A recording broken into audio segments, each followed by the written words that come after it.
How y'all Africans doing?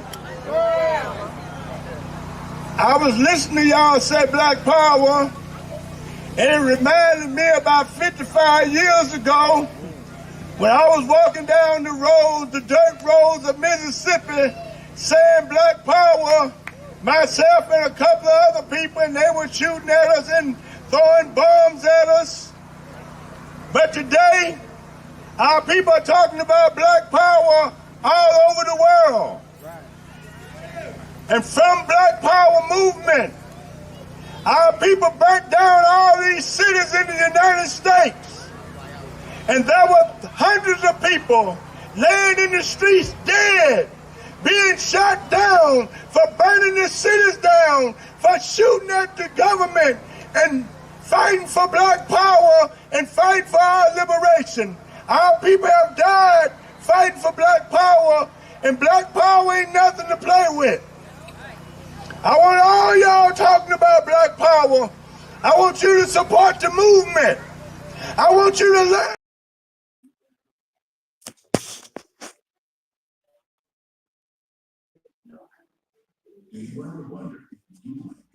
All right, all right. Peace, peace. And thank you for joining us for this session, for this evening.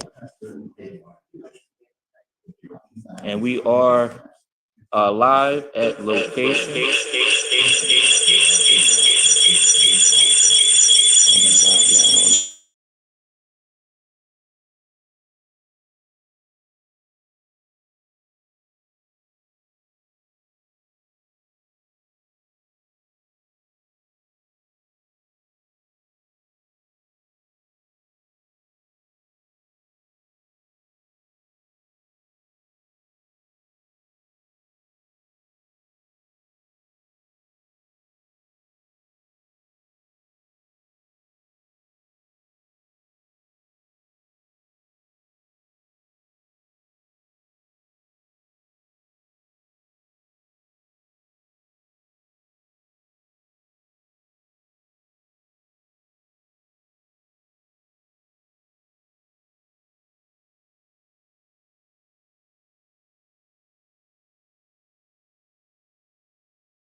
Peace, everyone.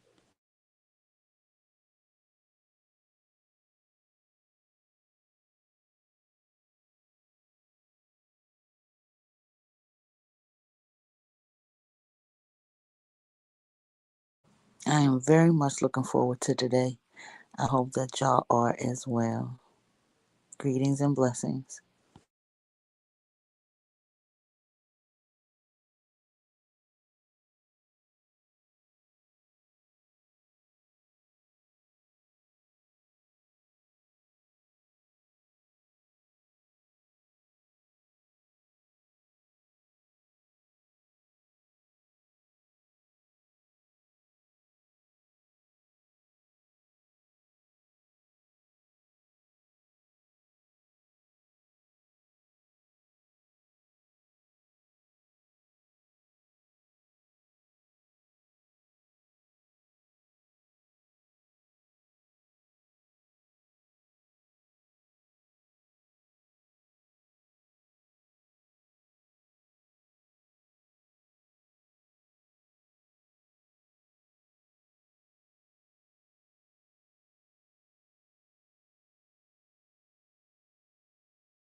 Okay.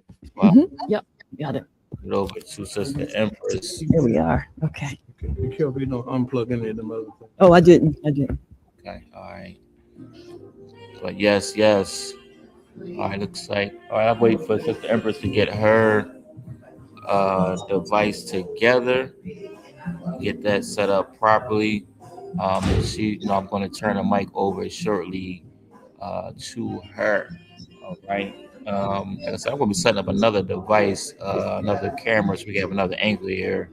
So when we start our forum portion, that we can have that viewpoint as well. All right, family.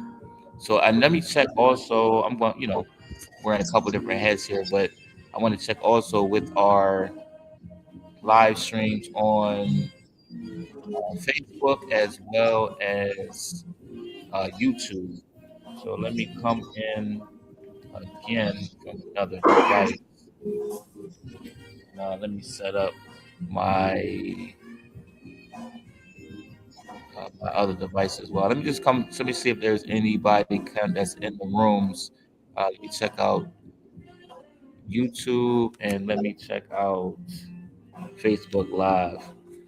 All right, family. Thank you again for joining us once again for this day, the first day of Women's History Month, and part of the kickoff for some of the programs and initiatives that will be underway moving up and through MWM 30. All right, the 30-year commemoration celebration. All right.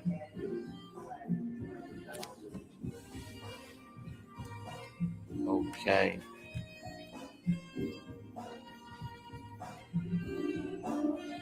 All right. All right. Let me see though. Let me see if there's any. Let me tap in with Facebook. Yeah. I got to move it. Okay.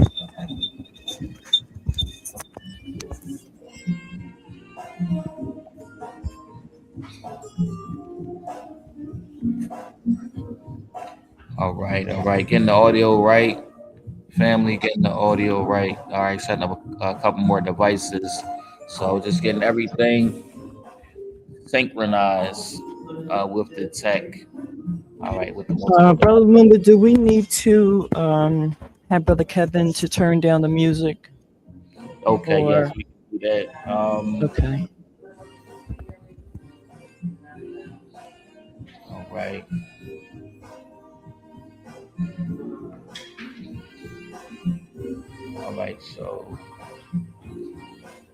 All right. So we are going to be turning down the sounds in the background. Okay. And getting ready to get the program underway with the press conference or the statement that's going to be released. Okay.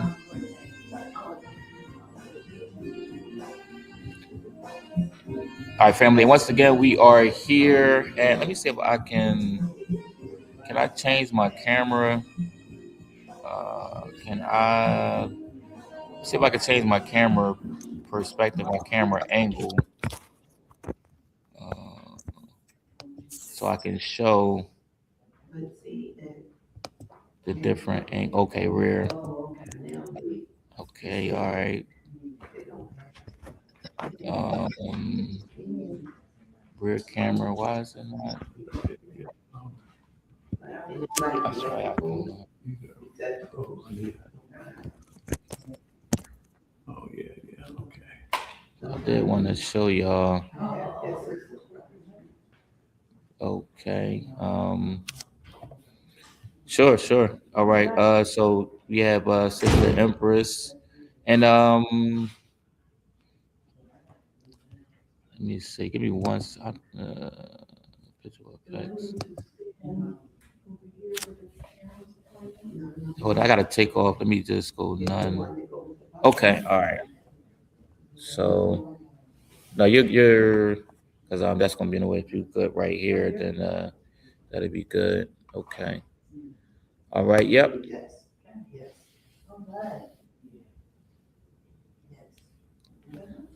Oh yeah, yeah, we're live. Greetings, everyone. Thank you all for taking this day, time for us, the first day of the month. And when we said it was March to the March with history. So the beginning of March, I'm saying with history, we put the March in history. So again, welcome you to kick off because we must make sure that we put on record that the entire middle of March is planning its 30-year anniversary next year. Now, we want to make sure we set that in the middle because the middle might not be in good next year. And the reason is because we share that. And we have to share today a simple story about how things operate in North Carolina, unfortunately. And these things have to be now told and known because there's been kind of an aura, I'll put it that way, here that help us that for moving forward. We're going to talk very soon as a part of our state and future affiliate. We're talking about gentrification. What that is, how it is, why it is, and the impact it has had on not just without people, but all over the country, particularly in Black communities or where there was no Black folks. I've been to D.C., I've spent time there. I've been to Baltimore, Detroit, Chicago, Cleveland, Newark, and the same things as right here in Philly is often in those cities. But there's something else that is there. The lack of organization for us, the lack of Black people being well organized and committed. It is good to come to a rally, conference, an event, and march. Do the work that it takes to build, the work that it takes to build and rebuild our country. Nowadays, most of them this year, we're going to make sure that people understand that we're bringing these forces in that because a lot of the team today is related to making policies, even in terms of progress or the lack thereof, because some things were accomplished were taken away. And we got to realize we cannot continue to do things the way we have been doing it. Because this system, this government, it gives and it takes. It gives you what you think are right, or it gives you what you think is an accomplishment. So now, what we're saying is we want our own institutions, independent, and no, not just like business. We're going to talk today, we're going to talk about Lisa about the fact that you have $2 billion or so being designated for affordable housing. Now, already, before the sign, and this is the start, really, we have that kind of money going toward housing, so-called affordable. That's a whole discussion on what's affordable nowadays. But the point is, how many of the jobs are going to go to those? How many of our tradespeople will be on those government sites? Because right now, with all the buildings we're on, few far in between. So we want to start documenting. So we want to start documenting that. And also begin to make sure that we take action to deal with it. Let's look at talk. It's our communities. Why? It's our communities. Been able to 1 years. Why do we have lots? Why do we have lots that used to have home and then ended up being so blighted, ultimately they got torn down, and then in some locations, really, why? So again, very clearly, the picture, and now, so the middle not just about and then should. It is also to make sure that we position ourselves productively, intelligently, and successfully. How do we know this? Because we already done it. To bring 2.5 million together from all walks of life and from 4 continents. So we know what we didn't know at that time was the problems it would be to continue. The problems it would be which we go about that. Minimum 1997 generated 25, $25 million in and around Philadelphia. 25 million. Help me to know what Black people you know accomplished that in any city.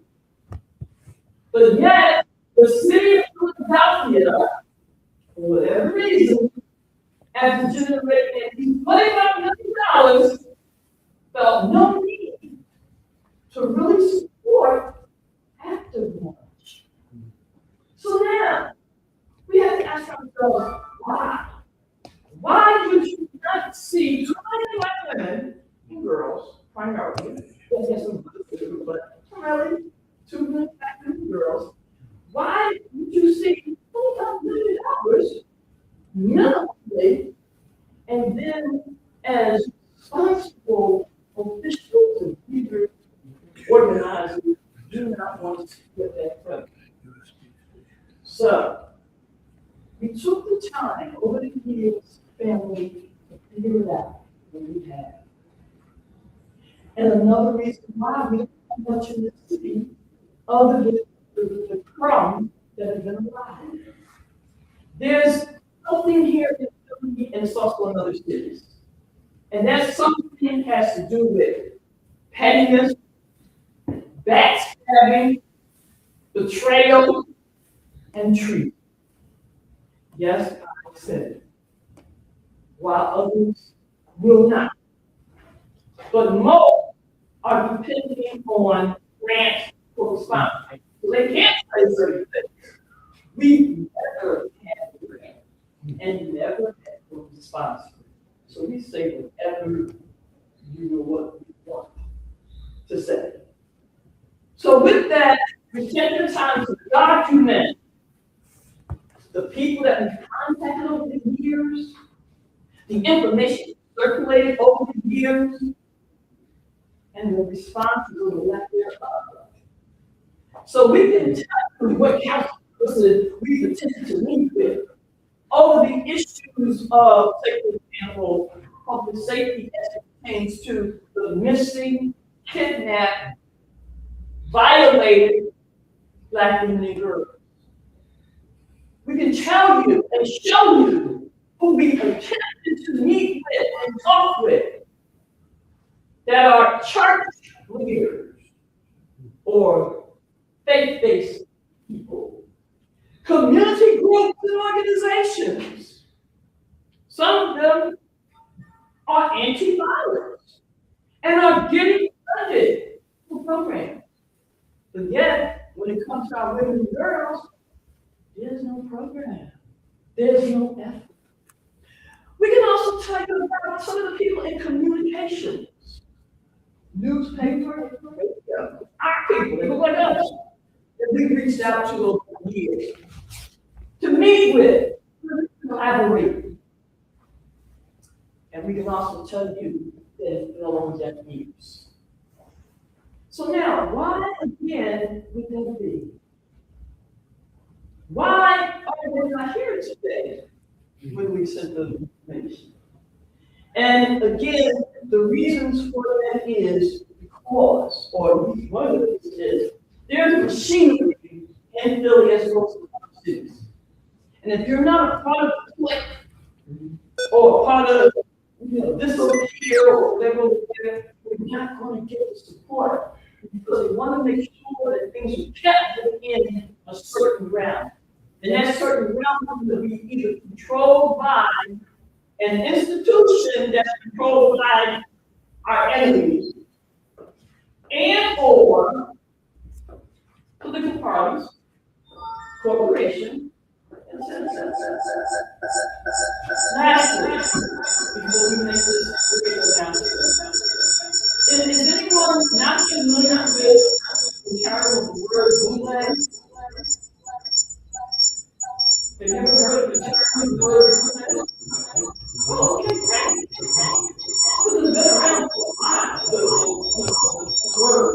But nowadays, we're looking and going through some other processes. So even though on one level, it says there's a lot of other moving pieces now. And some of it is not necessarily conscious, meaning some stuff is straight intentional.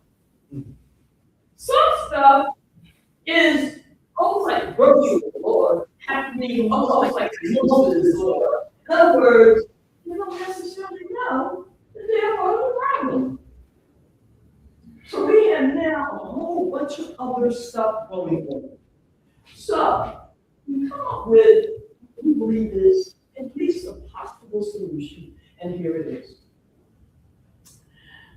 Philadelphia is prepared this year for the commemoration of its birth officially.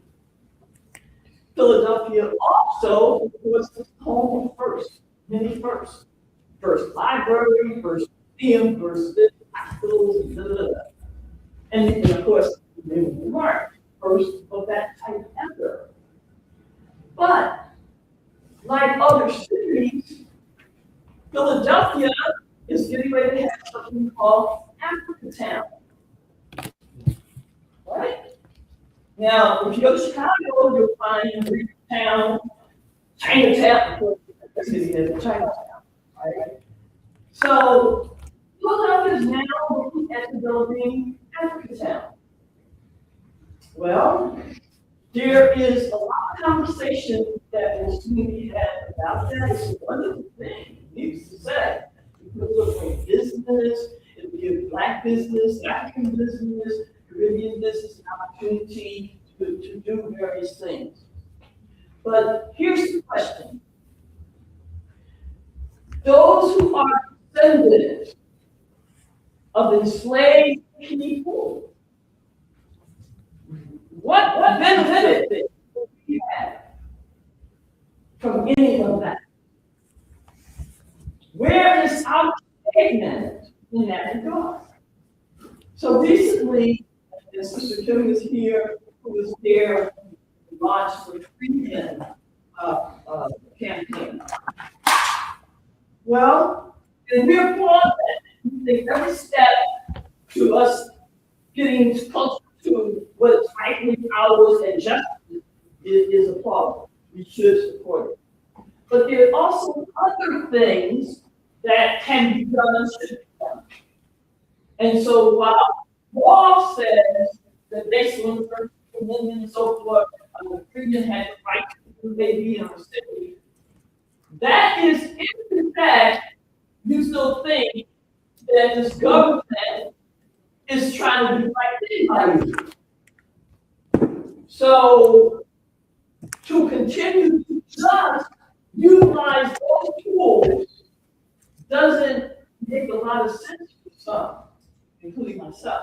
Meaning, beyond a certain point, why would I want to think that because they made a law that was relevant to us, that they are going to uphold it now? when in fact it was done in the first place, and then they revoked it. So again, you're at the decade thinking that something's going to change.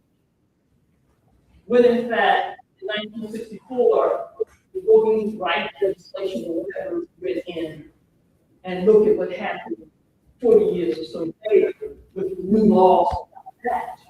So here's my point. Again, while we support what we also need is we got to get this track of our own. And what we're saying is this.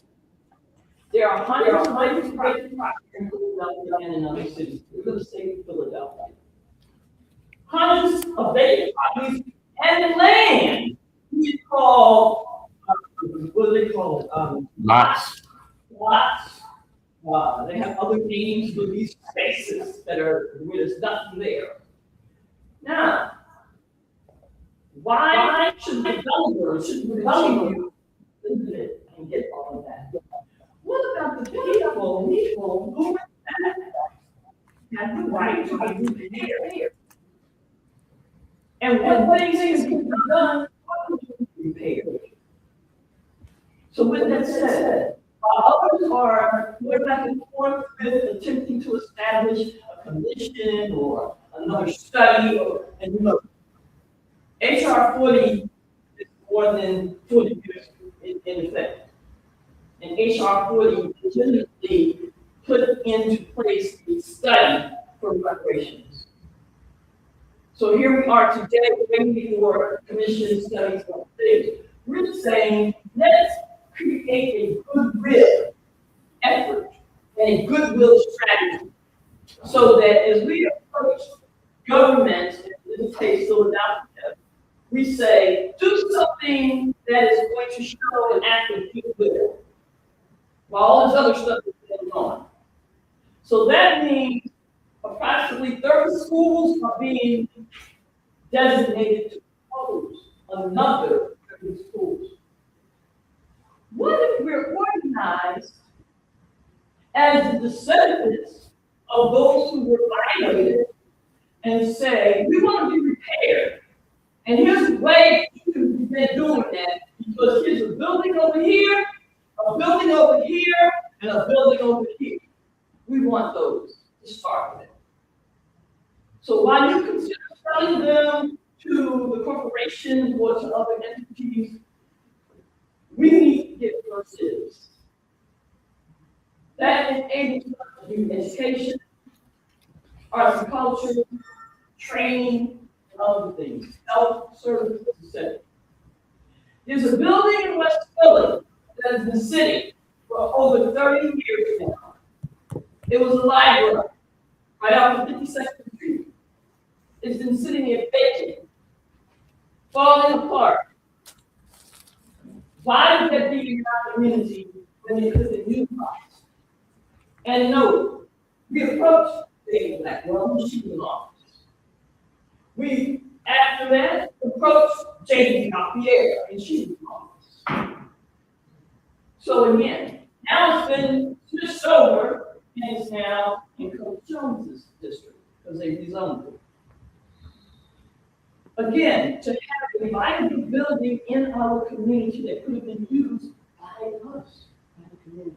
So again, it is our intention now to be organized. So with New England in March, it'll give us the capability to move some pieces forward. How do we know? We've done it before. Move pieces on and off the board. So we're going to use now as leverage. So with that said, as a part of MWM 30, we are declaring that we want new black Philly. New black Philly. In the context of the 3-block radius that encompasses what we need. Not only our businesses, our culture center, institutions, and so forth. If there could be an African town, why can they not be new black Philly? That encompasses all of what we need. based on repair, not just based on commerce, based on that we have the right to justice, that no one else can claim but us. So we bring a little different flavor to the table. And as opposed to fighting back and forth with here's the law and here's that, we're staking our claim based on human rights violations, not just civil rights, human rights violations. This takes us into a different arena, family.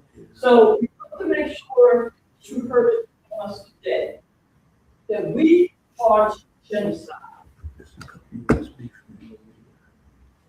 This year will mark the 75th year that Paul Robeson, who died in Philadelphia, Paul Robeson petitioned to the United Nations in 1951. This year marking 75 years ago. So there's on record that government has in fact violated our human rights. So again, while others want to deal with this from the angle, and again, we support that, or at least some of it. We're saying that based on human rights violations, we have to have justice. That means we will be putting our claim not just in local, state, federal court, but in world courts. Because when you have that kind of backup, you have results. So, we're saying in commemoration of Paul Robeson and others, this being the 75th year anniversary of the recharge genocide petition taken to the United Nations, we are now calling for 1 million signatures that we take to the United Nations in December. And this will be nationwide. That's number one, but not number one, that's one of the issues, or one of the agenda items that we now bring forward. That we need to claim, stake our in this injustice thing, but in a way that is different. So again, our position is genocide. This has happened to us as people. So March 30 will be one of the vehicles that brings the sound of the alarm of genocide on people. So again, next year, the 30th anniversary, we're looking at a platform that does these things. One, a global initiative that focuses on fight for the cure for sickle cell anemia. We're the only, not the only, we're the primary people that sickle cell affects. Where are our representation, local, national, and in the world, that address that issue? Our families that have to deal with sickle cell, where is the support or other kinds of things in that regard? So as other issues are brought forward, of course, cancer, heart, and of course, TB. But what about something that affects us specifically? Sickle cell anemia.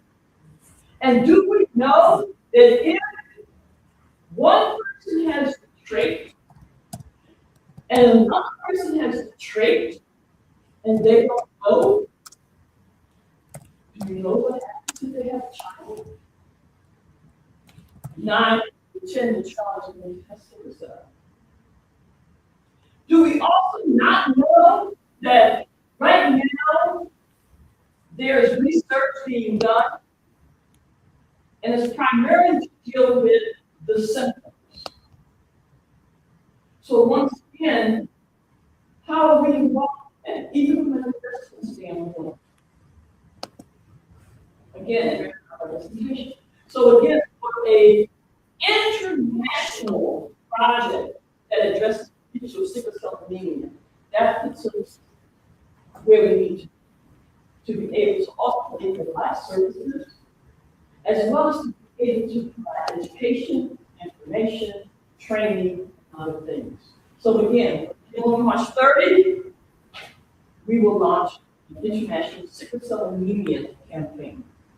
Our fight for cure. The other thing that has to happen is anyone aware of the fact that the United Nations has declared this the second decade, international decade for African people? Did we hear that? This is the second international decade for people of African descent. Let me correct that, not African people, people of African descent. Now, you would not know that for the most part, because again, such kind of information is not articulated on the grassroots level. And again, why do you think that is? Because these things are connected to not only international interaction, but also resources. So the resources are kept in certain circles. So that gives you the whole idea of thinking about what's getting ready to happen with March 30. And one of the top things is what is the issue relevant to missing, kidnapped, and Central Black women and girls. All of it. Why are there so few groups, organizations, like officials, and so forth, that are saying and definitely doing when each year the number increases? Why is there so little focus on that? So again, with MWM 30, we are developing our app, along with components that will enable us to bring greater attention. For example, we're getting ready to meet with SEPTA in order to create a similar process to what they've already done. Newark, a few months ago, created a campaign.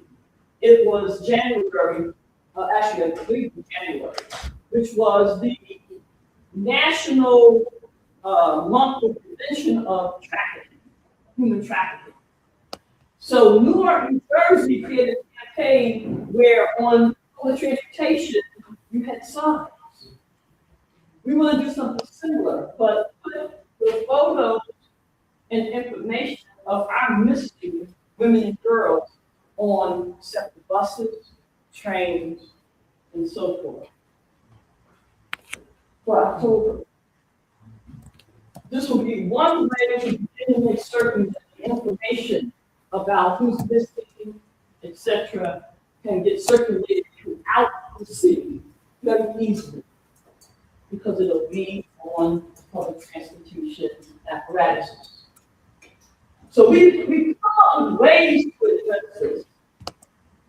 The other thing, actually, on that point is we started something called Yuba, which is really an offspin of what used to be here in Philly called Yuba. I don't know if anyone remember what it does. Yuba years ago was United Black Christian Association. People like George Wood, Cecil Moore, and others part of that.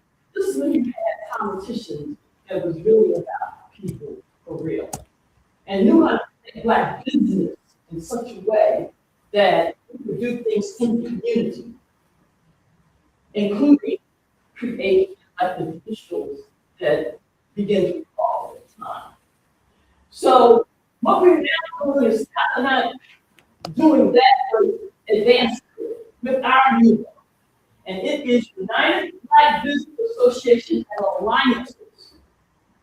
So that way we're not actually in business per se, we still have an alliance. This will enable us to be organized so that two things can happen. Yuba, because they have businesses, again, has information in their shops, etc., when it comes to missing Black women and girls. To have it in their shops or in their stores or whatever that they utilize. But here's the other you would do and do. That there be an emergency fund, a community emergency fund. For what? In our community, we sometimes have fire, we sometimes have death, we sometimes have birth. And sometimes a family may not be able to have all of those things, or need some additional support.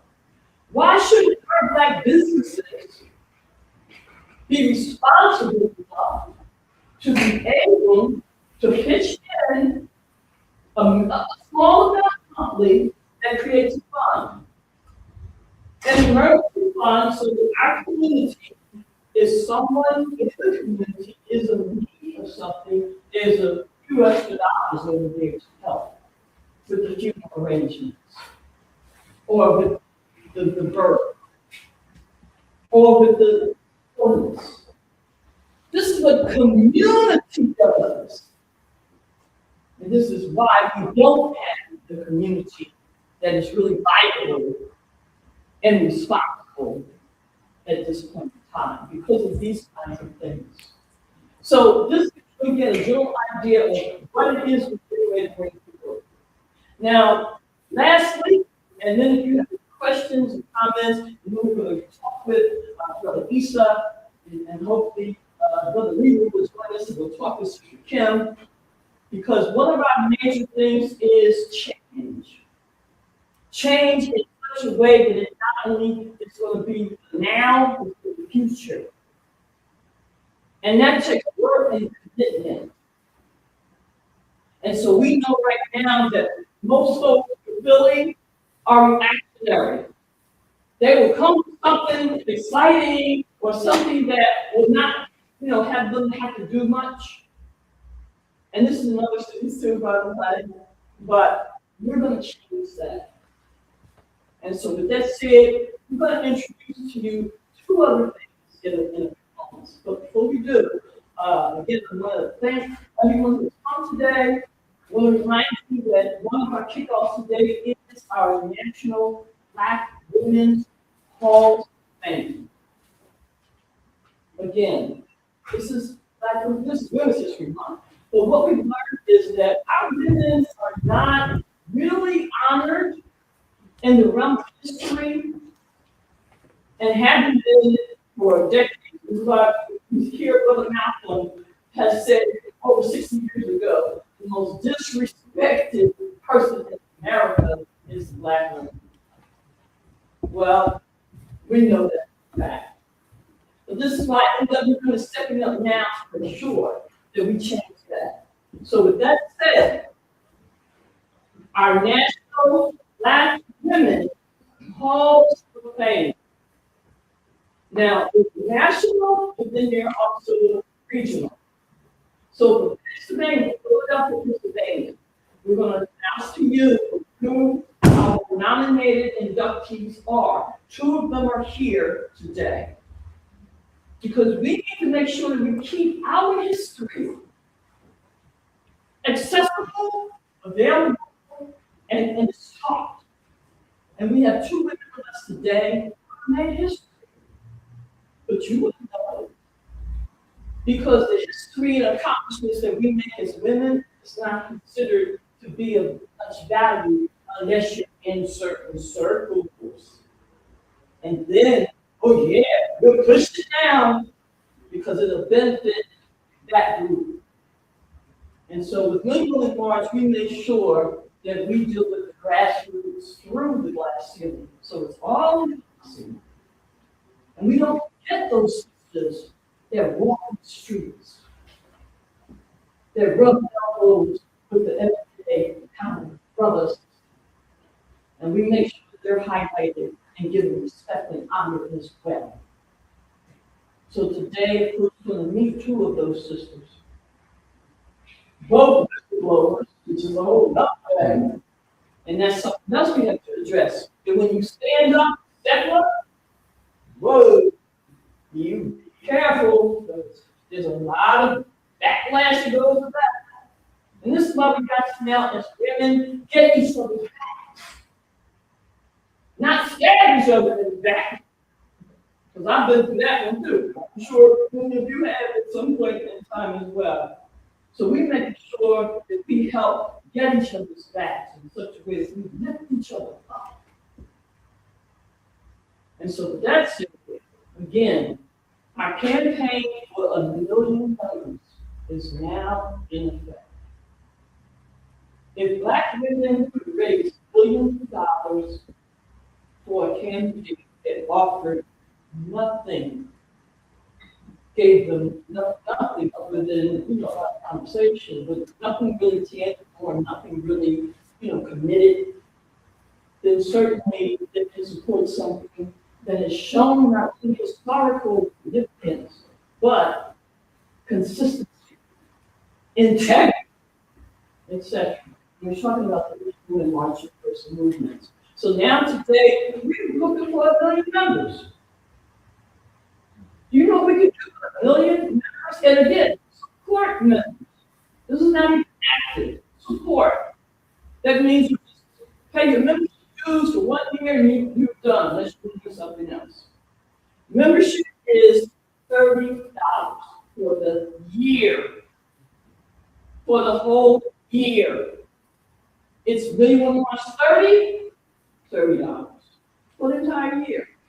So we're saying that Black women cannot or will not support an entity that has shown 30 years of consistency, not just in Philadelphia, but in other cities and even a couple of countries, with our work, with our mission, with our commitment. If our sisters will not step up to support that, then somebody needs to turn in their Black card. Because again, $30, there's a lot of manicures that cost that for one time. And we won't even go into hair and other things. So certainly we should be worth $30. So we're not begging, we're saying step up and do some responsibility. We want to provide services to our people. Health, education, and so forth. Instead of free, that are for those for in our community. That's our agenda to impact that. To make certain that we provide for our people, our families, our communities, without having to depend on the government. Can we not do that? Should we not do that? We dare say we can and we must. So lastly, we're going to open up the floor for you. Sisters who make your own items and have your own services, we want you. Meaning, we know how to make our own money. Again, we are not bakers. We know how to make our own money because our people have shown that to us. So sisters that make jewelry, earrings, bracelets, necklaces, crowns, clothing, but you gotta be the one, if you're not making it physically, you're directing it, producing it. We want you. So that we can have our own million manufacturers. Market our own goods and services.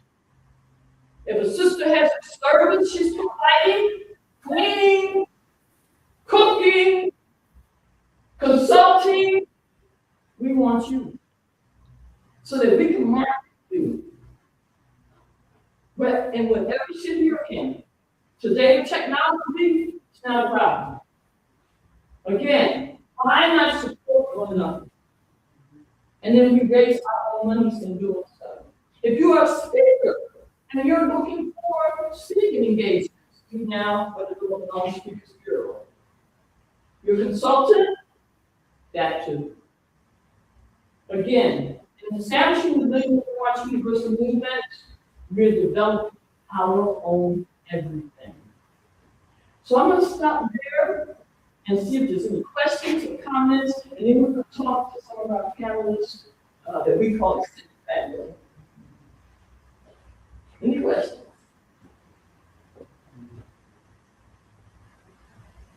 right. So y'all got it. Yeah. Great.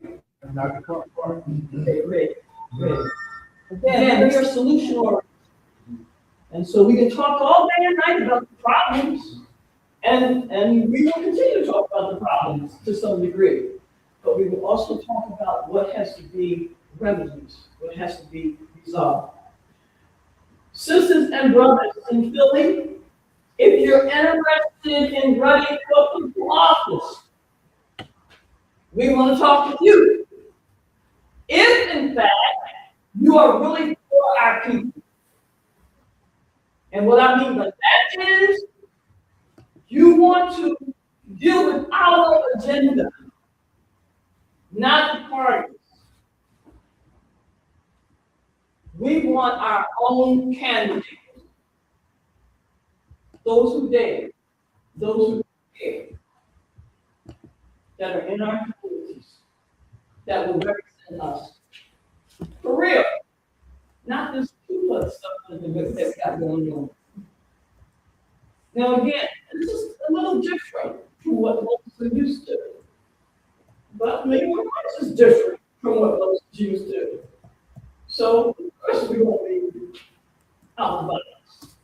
So again, if you're interested or know someone is interested in running political office, and remember, there's other things other than city council or state rep, senator. Wills, elections, voting commissions, these things are elected. So again, people can get their feet wet in an area which learns whatever, and then move on to another level. No, I actually did that. I was a write-in candidate for city council in the last election. So that was, it wasn't very organized, but I tried to go on Suresh got us knocked off the ballot, went to the fifth district. Because I was fed up, just fed up. I'm not a politician at all. Right. But yeah, I should try to do that. I would love to do that. Absolutely. And keep this in mind, you don't have to be a politician to do things for our people. For example, who was the first senator, black woman in Philadelphia? Do you remember?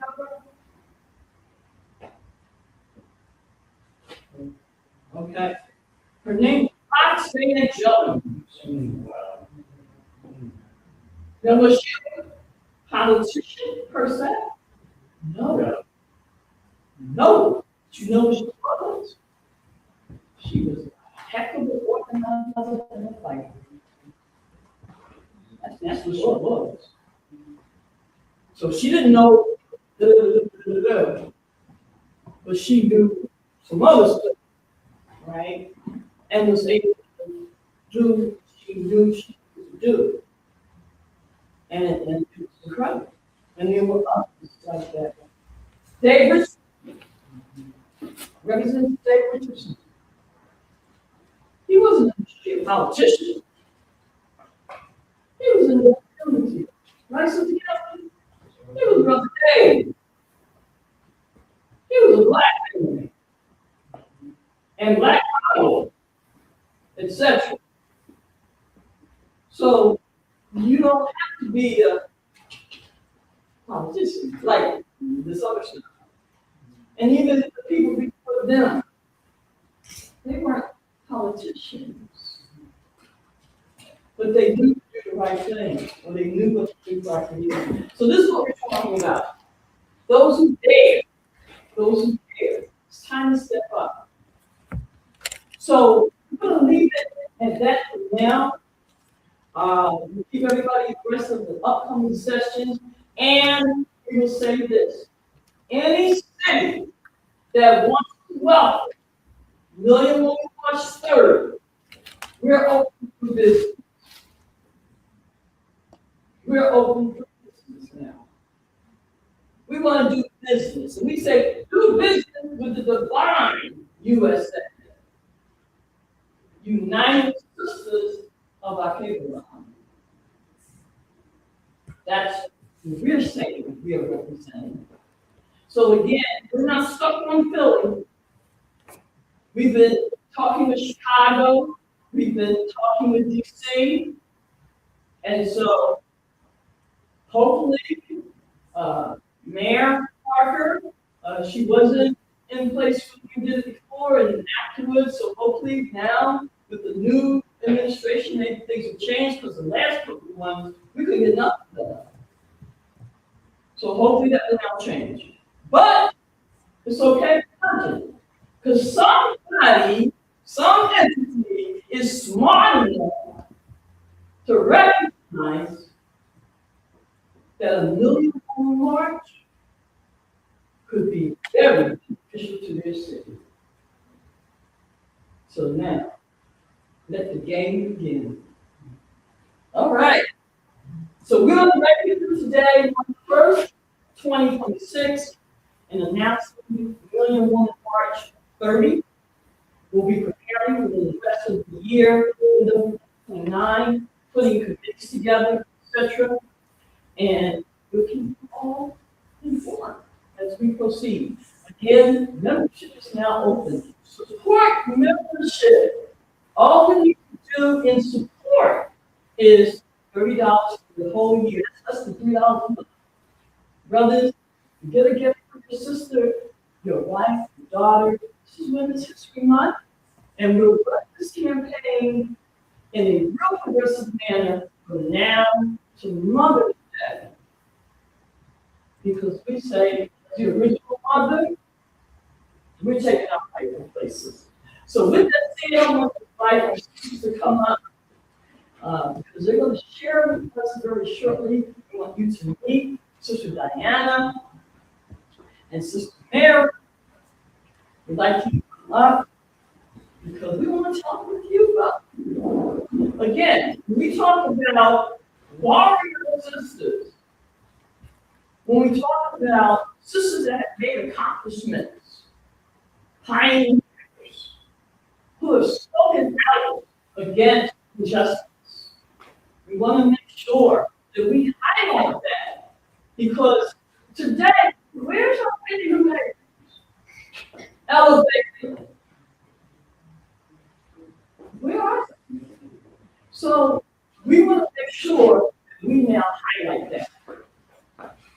And with that said, we're going to have a conversation in moments, and we are going to talk about the National Million March, and with that, the halls of fame.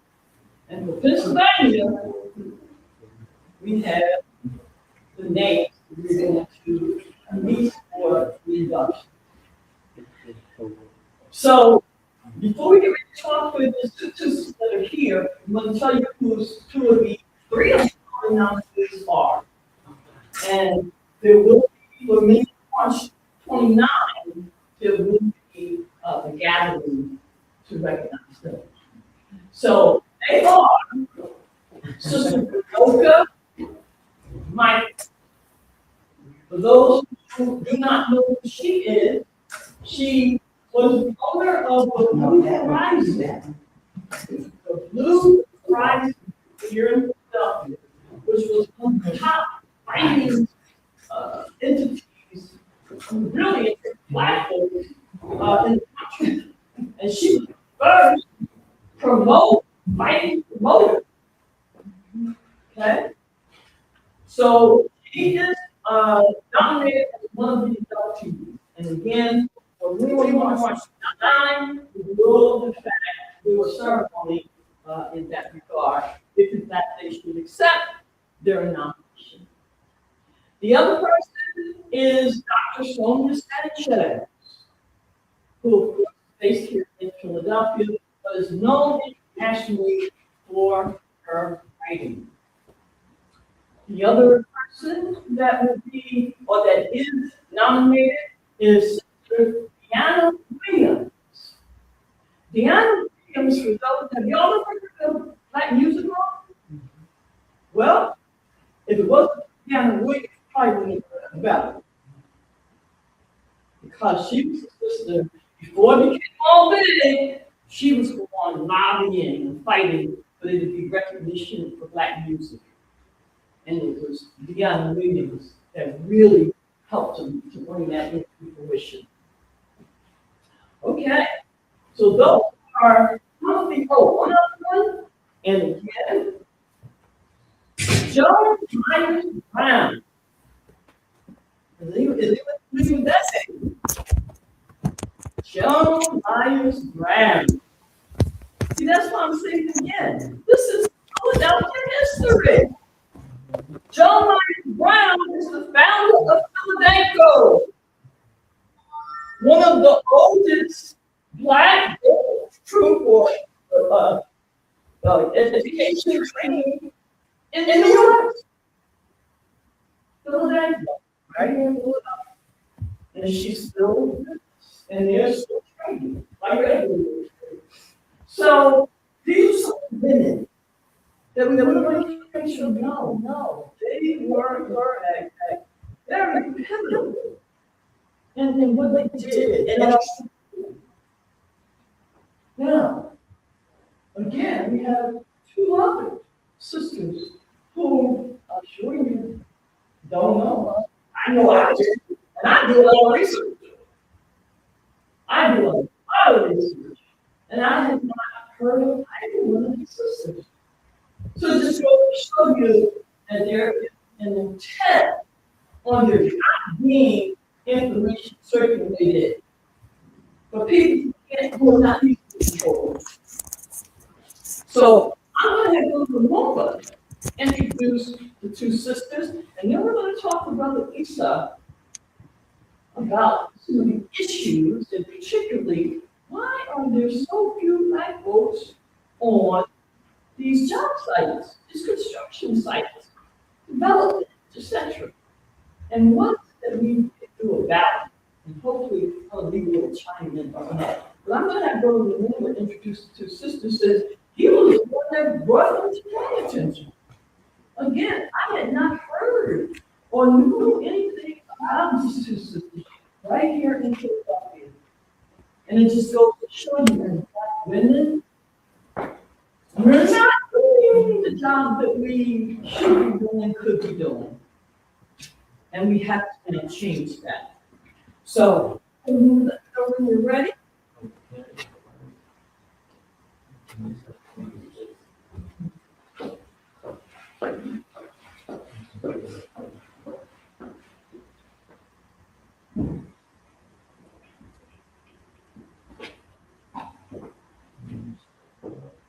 Okay, and thank you again, those of you who are joining us on Facebook Live. We thank you for joining us, and also of course on StreamYard.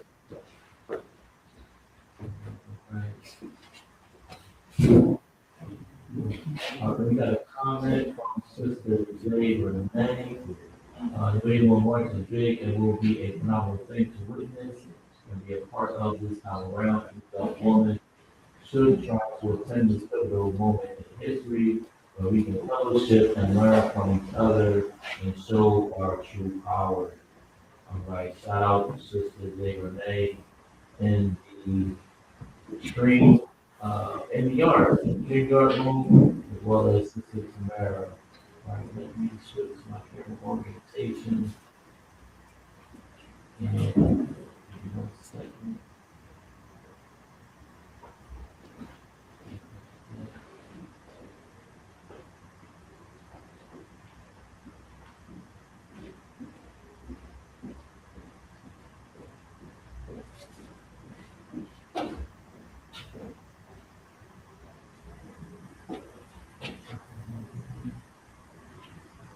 Okay, while we're waiting, family, just want to remind everyone that one of the other initiatives that we will be working on is our own community health, healing, wellness, and fitness kinds of centers / facilities in our communities, so that the information and other things relevant to health, holistic health, particularly, will be in our communities readily available. This is why, again, the attainment of facilities is important, because it will enable us to do these kinds of things.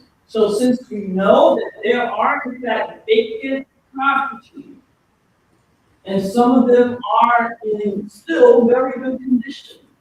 Some of them were in good condition when they demolished them. And so what we now want to do is not just be actionary, but be strategic and plan accordingly. And so that said, we'll be having meetings throughout the city, different locations, so that what we now call Black Communities United Initiative.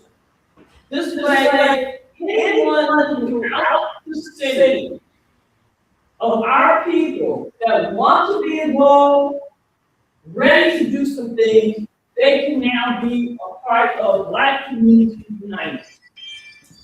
Black Communities United is kind of structured like the Black United Front, for those who are familiar with that.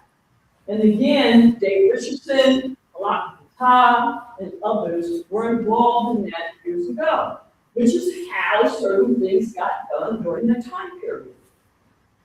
And so we're not trying to, do the same thing, but we do see certain models or certain things that can be helpful. So again, here we are at this great facility. There's a plan that is coming out of here, the Sankofa plan.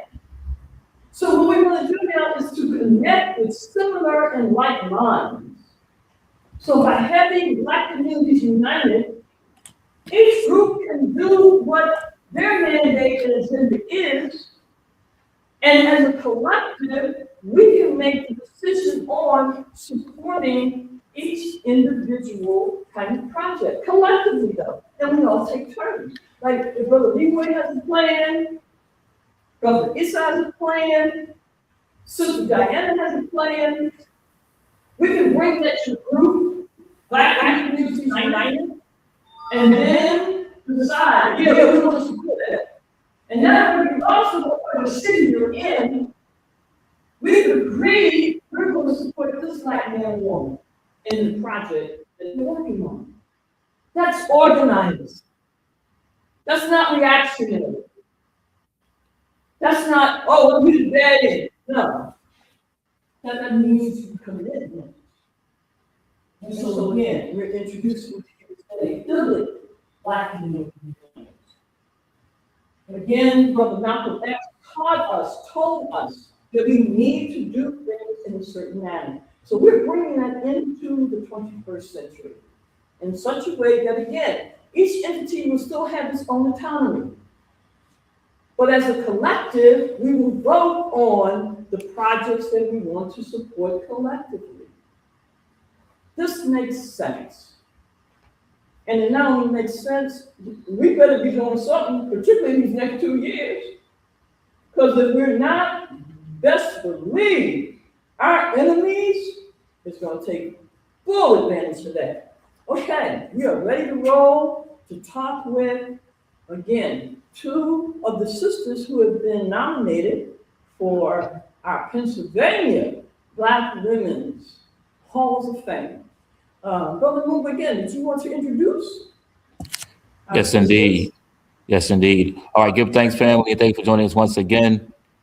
With us before us, we have Sister Diane Montague, known as the Iron Lady, the first Black woman to be an official iron worker of Local Union 405.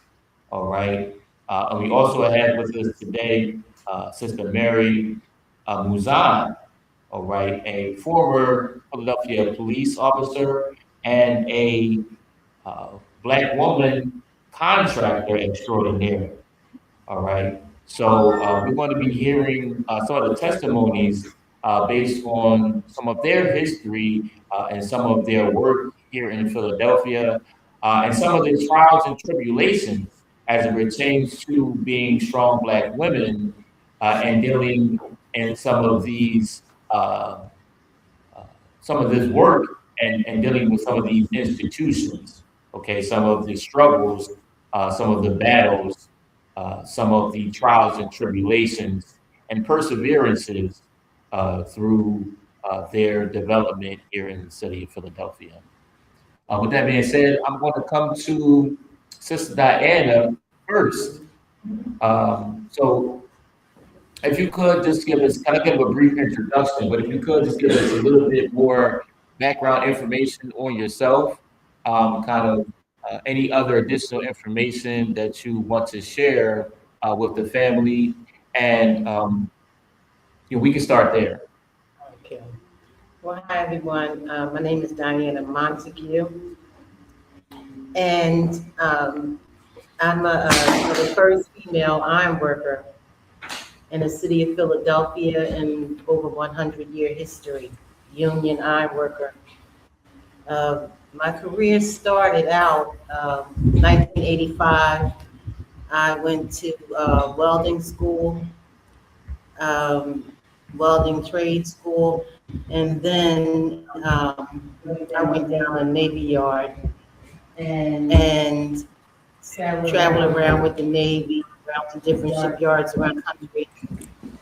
And I stayed down in the Navy Yard until like 1995 until they closed. But I always wanted to be an iron worker. I always wanted to be a union iron worker and build the bridges and buildings in the city.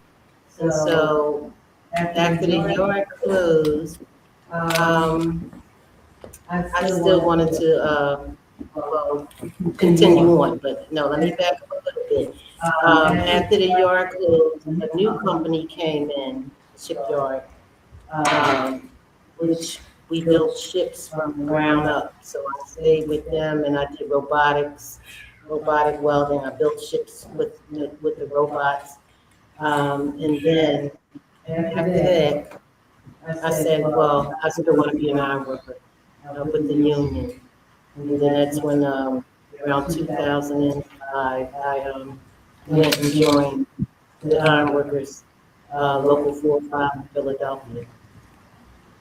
So then I built bridges.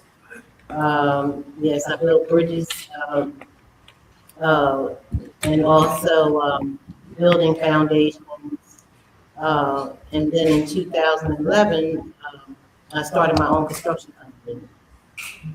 It's called Iron Lady Enterprises Incorporated. What the heck? And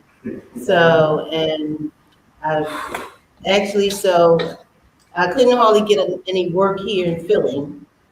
I did do a building for University of Pennsylvania. I did part of the Perlman Center. I did a couple bridges upstate Pennsylvania. And then New York was calling. So I went out to New York and I stayed out there for like 5.5 years. I was the first female contractor on the Tappan Zee Bridge in Westchester, Pennsylvania. I mean, no, not Westchester, Westchester, New York. I was the first contractor on the Tappan Zee Bridge. And I did very well. That was like my first big job. And I saved them $4 million. The project came in under budget, actually $4 million under budget. I did a lot of projects out there. I did roads up and down 95. I did a bridge out in Long Island, New York. I did the parks and rec. I was just all over the place, And I did very well. And of course, once that happened, they want to kind of get me out of the way. So, but I hung in there and kind of got burnt out. Couldn't get a mentor. And I'm actually the first person in my family, so I didn't have anybody to really talk to about anything. It would have had to be somebody in the business, and the business guys was not trying to talk to me. They was not trying to help me make money, okay? So I did it on my own. I mean, I wore all the hats. I was the project manager, the superintendent, payroll, I was the worker, I did it all. And so I was basically using my mind and, my muscle at the same time every day. I don't even think, maybe I took off one day in like 5.5 years. I probably took off one day. I couldn't really take off, I had to stay on top of things and workers and, just the everyday thing. And it's been pretty good. Definitely, they was trying to figure out how I was doing it. How did I do it, without any background experience. So, it was God though, he was with me. Yes, right. Yes, he was with me the whole time. He gave me my strength and everything, so, and I did it, my phone was ringing off the hook. I had the guys, they was telling me, we gonna wait for you. I was trying to refer people. They said, no, we want you. We waited for you to come back. So, and it just, it said a lot about what I was doing and the impact that I made out of it. And like I said, even today, with the city of Philadelphia, with all their little programs they start, I know about all of that. I think that's what, and mentor programs and all that, just corrupt stuff. And like I said, I couldn't even pay a person to be my mentor. Okay, I couldn't pay. So I had to do it and just learn and, like I said, and pray and, network and just do whatever I could do. But I made them happen and I completed all my projects on time, under budget. I completed them and with labor. So my last project I did I did 25 projects in 5 years. And they weren't small, like I was saying, bridges, buildings. I had about, I guess I probably had the largest payroll was like 15 workers on a job, which was a lot, for a small person. And I didn't get any help.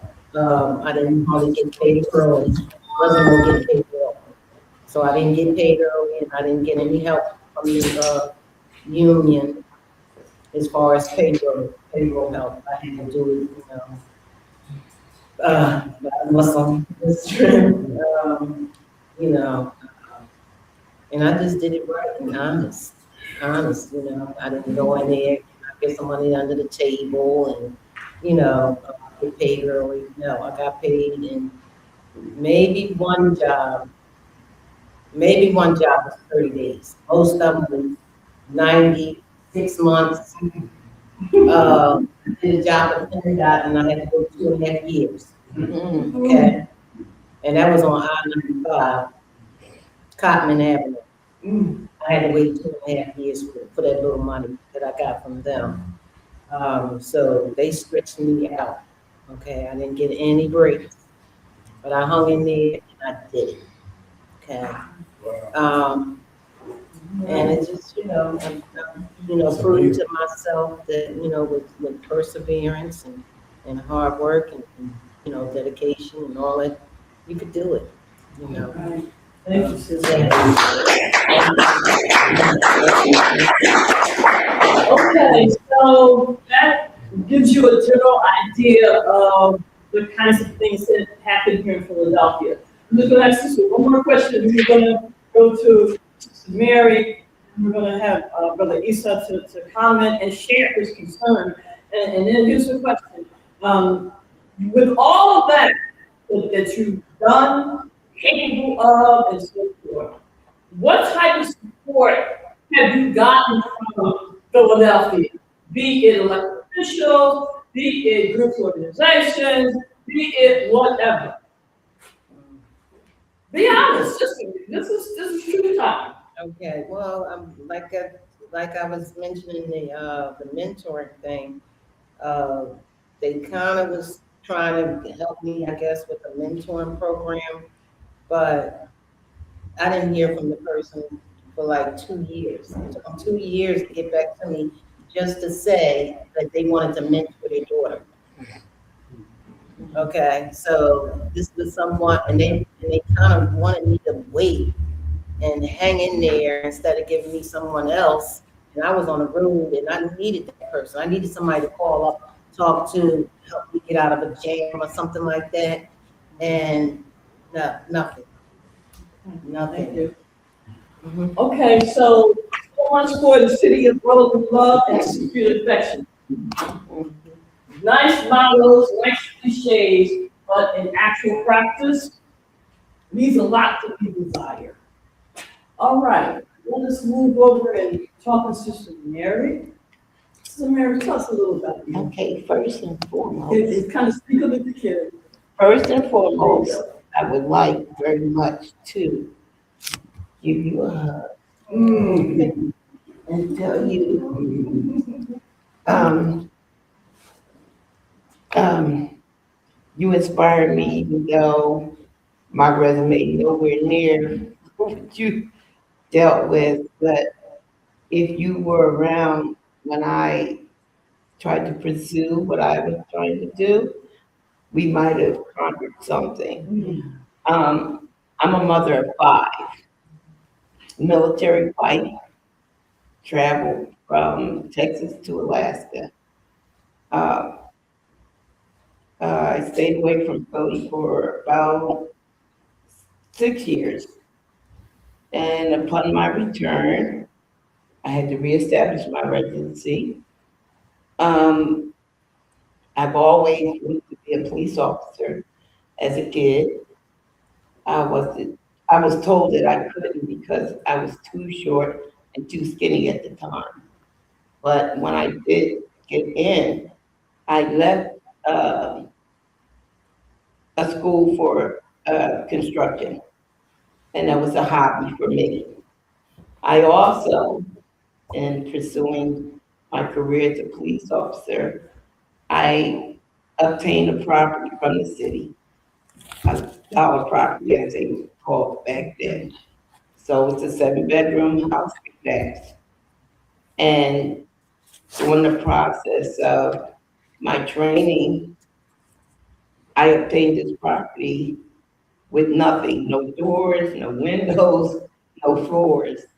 And actually I had a piece of wood that served as the front door, So um, after completing my training at Temple University Police Academy, I didn't go directly with the city. I went with Philadelphia Housing Police.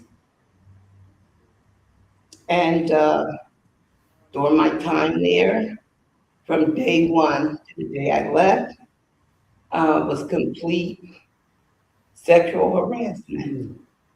I was told on a daily basis that um, it was my obligation to serve the men in that department. I was also subject to inspections where I was required to remove my belt, my holster, to see if my pants fell down. So it was for 4 years, I was subject to that type of nonsense. Um, One day in July 1991, I was assaulted by my supervisor. Um, it was so bad that I wore a tape recorder every day, and everybody knew it. I was strapped tight to CBS at the time. And uh, during the assault, he uh, removed my weapon from my holster. So I was in like this don't shoot situation.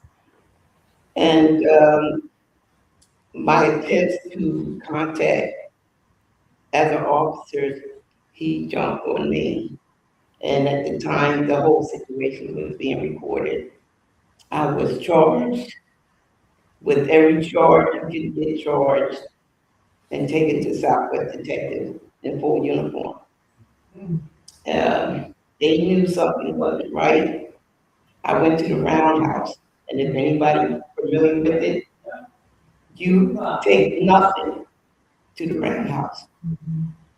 And my predicament was so well known by people that when I got here, they didn't even touch me. They didn't remove my recorder from me, my wallet, nothing. I sat in a cell with my vest and in full uniform. And the officers that supported me, which I would love to give a shout out to, Ronald Greer, Walter Crawley, and Robert Ferguson, my partner. They supported me. They tried to protect me, but they weren't able to. I went to trial. The judge didn't even know I was an officer and had been arrested. And my trial stopped that day. And it took 2 years to find a judge that would even touch the case. So in the process, I had to have my children placed. I worked in this house by myself. I had a fear of heights, but I climbed up on the roof and repaired the roof because that's how much rage and anger that I had in me. Could not eat, could not sleep. I threw up 24/7 just about. And they followed me. They harassed me.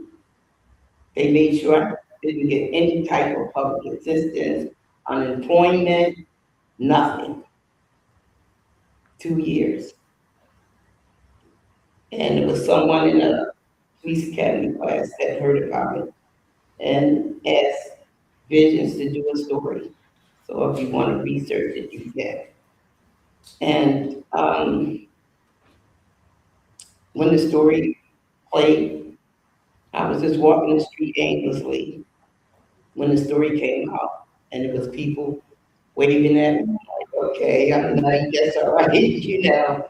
But when the story broke, my family found out what happened to me on that day. So it was,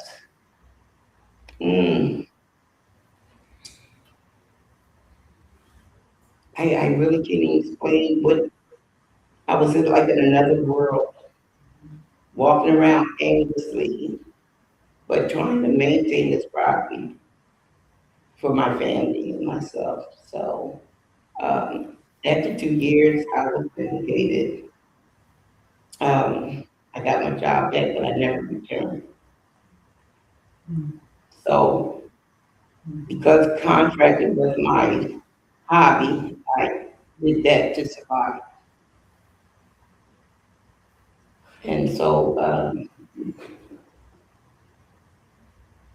one of the people that I grew up with in the community and worked with her was Senator Roxanne Jones. That's right. My mom worked with her. We worked with them, welfare rights, the whole nine. And she turned away from me. She knew because she was on a PHA board what they were doing to me. She did not reach out. She never called. I went to her office and just turned away. So this sister, what she went through was just as crazy. But when you don't have someone, who do you tell this story to? How many people you think you could tell that story to on a daily basis? A man, an officer that you put your life on the line with, say to you, let's go in this alley, not to a hotel, but let's lay on this filthy floor each and every day. I've been fired like weekly, you know. My children had no clue. They thought their mother didn't love them or care about them because of what I went through in the police department. I was more afraid of the people I worked with than the people I arrested. So that's part of my trying to recover, to get support. But those men that I named, they put their lives on the line for me.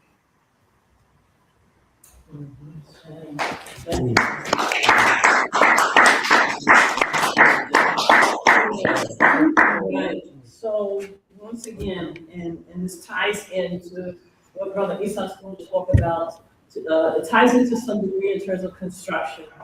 Again, we're dealing in a system that it's not just a system. We're dealing with people, entities, and so forth that intentionally block others, our own people.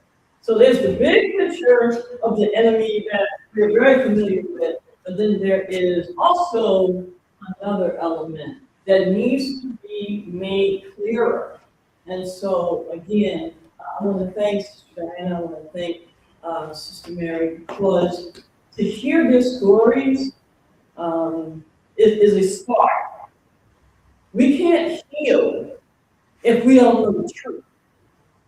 And so some of what you just heard today gets us closer to those points now to be able to get some kind of remedy, some kind of result. So again, thank you for sharing that. But see, there's different types of abuse, and you just heard 2 different types, or at least 2 different types. And the other thing I want you to hear is that it was men that came to the sister's aid. And I know with me as well, over these past years in fighting to bring me Women March to surface, it has been a lot of brothers. There's some sisters too, Sister Kim is here, and Sister Painter, she's not here, but she's always been there for me. I'm saying it was the brothers that also, why does this cast? For real, more so than the women. I have to say the truth. More so than the women. And at least in this city. So, thank you again, sister. I wanted to mention one more quick thing. Yes, Because, okay. okay, I wanted to mention something else. When I was listening to Sister Mary, of how she did the home remodel and used it as her outlet. Well, I went to cosmetology school and had my license. So I did that, with the construction. So I still had, I used my cosmetology to kind of, Supplement. to supplement, but also just keep me, feeling good about myself. Because, in this type of field, you can get really beat down. And, and I was there a lot of times throughout 38 years. And 38 years is my career. And throughout 38 years, I needed something, and that's what I do. So, I do my own hair, barbering, school also. So I'm mentioning that to mention other stuff, type of things that, could be utilized. So I did that, and that gives me joy. It makes me feel good, about myself. So that's how I kind of picked myself up, because I was down for a long time. That's a wonder. So I just want to remind you, Sister Kim, one of the things that she does with her massaging, she's a certified masseur, or I don't know if that's the right word, okay? But anyway, these are some of the things that we want to get introducing to our community, so that people know that, okay, we don't have all the answers, we don't have the cures, but we do have things that can help. And so, just want to make sure that we kind of know that's what we're building for.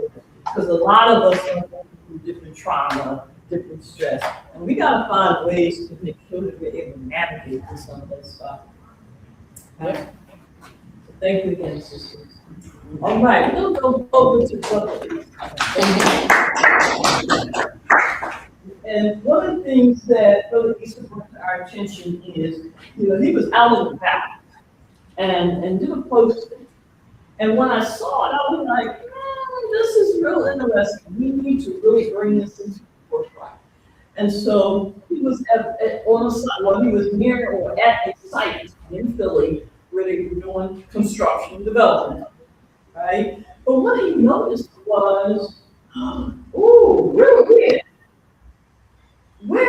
was our presence? And here we had elders, construction folk, all kinds of trades.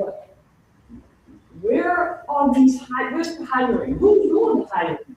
Who's doing the representation of making certain that the quota, for lack of a better word, is filled? Because there is supposed to be some form of, X amount of minorities or black people, whatever, are supposed to be in these fields, right? So where is it? Who's represented? Anyway, Lisa, tell us your findings and your thoughts about what you found. Peace and blessing. I'm in the presence of greatness, and greatness was spectacular. Listen to the Empress, and our hearts are the same. And a lot of times people try to tell me, chill, calm down. It's it was like listening to what's in my heart. This is magnificent. Creator, he works in magnificent ways. He puts you with people that that you get inspired from. Because sometimes you get beat down, people beat you down, but I'm inspired by all of you. I'm hyped by all of you ladies. I'm hyped and you inspire me greatly. So, but with this issue, this is something I've noticed a long time. You go by the construction sites, you see people who don't look like you. You see license plates from Delaware, New Jersey, and Maryland. Now they're from Philly. And so I noticed that, in the video, it was the police station, the new $40 million police station. And I noticed that the only black man there was the one sweeping, picking up bricks. Everybody else is making the big money. And this, they're building a new city here, basically. They're building a new city, building everywhere. And you go to these sites, we're not there. We're not there. And it is a plan. It's not an accident. Our mothers, our fathers are going to we're going to funerals, we're going to court, and how much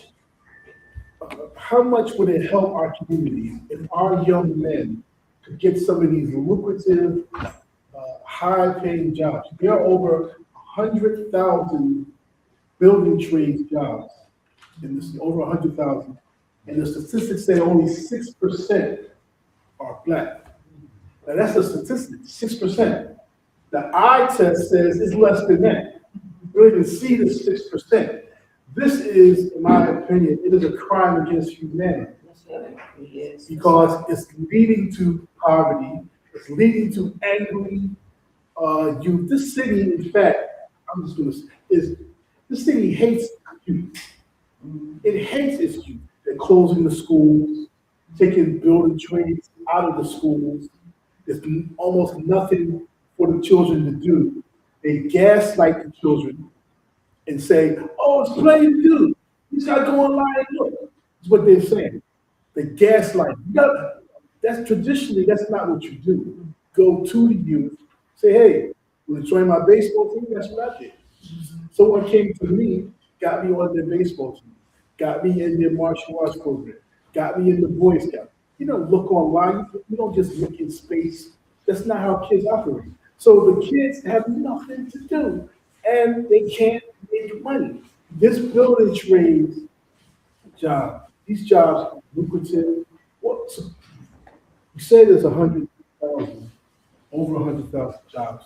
What if 30,000 of our young men and women could make 75,000, 90,000 a year? How many homicides are we talking about now? How many less homicides? How many less robberies? How many less carjackings? How many less divorces? How many less broken families? How many less, how much more clean is our neighborhood? You know, so this is a crime, it's a deliberate crime against humanity, and it's planned and it's systematic, and it needs to be taken to the United Nations. Okay? So what, sometimes when you see a problem that's the creator's way of it's a law's way, creator's way of saying that you need to do something about it. That's right. Instead of running your mouth, hey, that means you must be the one that can do something about it. So start an initiative. I started an initiative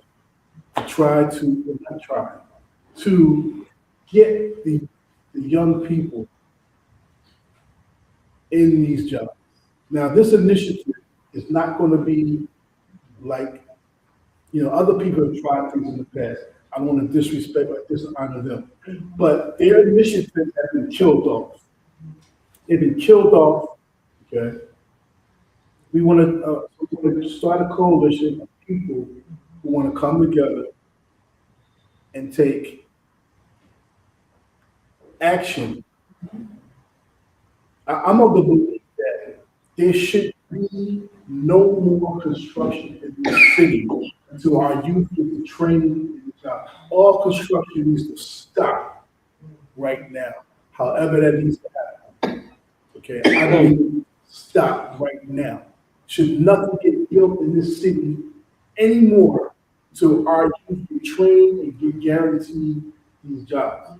Okay, now I'm told that's, you're not supposed to say certain things like, I'm not supposed to say, shut down all work sites until our youth get these guarantees. I'm not supposed to say that. So I'm not going to say that. Okay, so I didn't say that. Okay, our youth, they like to drive the bikes, the ATVs, and the dirt bikes and block traffic. I'm not supposed to say that. Maybe they need to block the work site with that. Maybe that's something they should do. They got nothing to do. Our youth like to gather and seriously be more active and fight. Okay, well, I'm not supposed to say that. Maybe we should gather somewhere else and not fight, but maybe fight with people that's denying them these opportunities. I'm not going to say that, because that would be rabble rousing.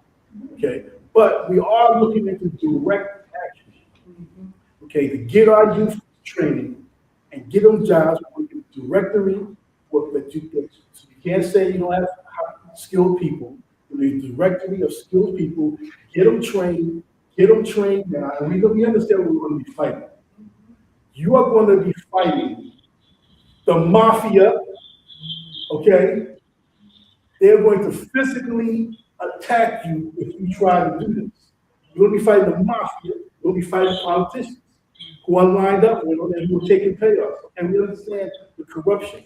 However, like we said, this is a crime against humanity. This is organized. This is a RICO. This is RICO. Okay, that's how corrupt it is. We're talking RICO charges can be put on people. So we want to get people who want to take direct action. So please look out for that. That's what we want to be doing. Thank you, Brother Esau. And by the way,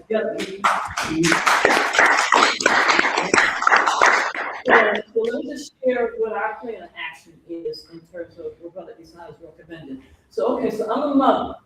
So your mother, grandmother, sister. So what we're going to say to our women, because again, our women need some sparks put under them, at least from my perspective, and research.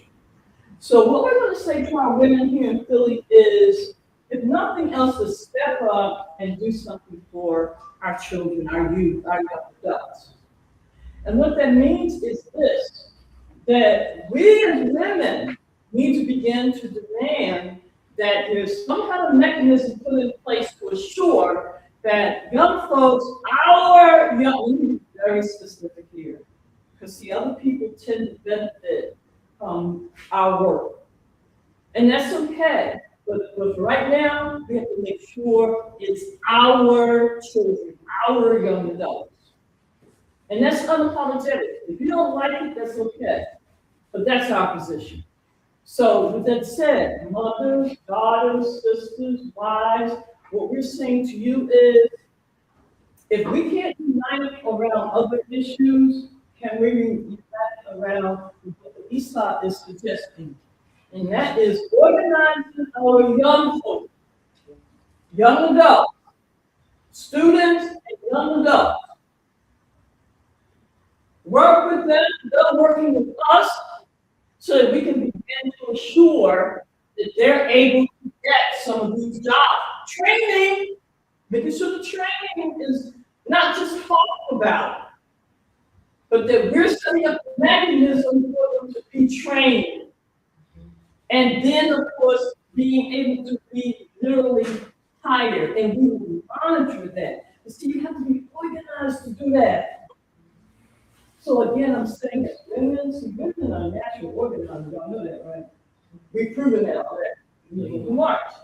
So now the 6 other levels. And again, one thing we know about our women is we'll fight for our children. We'll fight for our children. It has always been said, you do a lot to a black woman, when you start messing with our children, you got the problem on your hands. So again, we're going to announce and give a little ESOP about is, see, he's saying he's not supposed to say stuff. I don't say I'm not supposed to say it. I say I am supposed to say it and will say it. I'm not, nope. All right. Fannie Lou Hamer says she's sick and tired of being sick and tired. Well, we're not having this. So again, this year marks the 60th year that the first Black student union was formed in America. This year, right? And in California, the very first Black student union. Now let me tell you the significance of that. Other schools from that one all over the country began to formulate Black student unions. Those Black student unions started taking over campuses and demanding Black studies, Black curriculum, Black teachers, and so forth. That was students. If you know the history of the Black student movement, not just the civil rights movement, because wait a minute, who sat at the counters, the lunch counters? It was the students.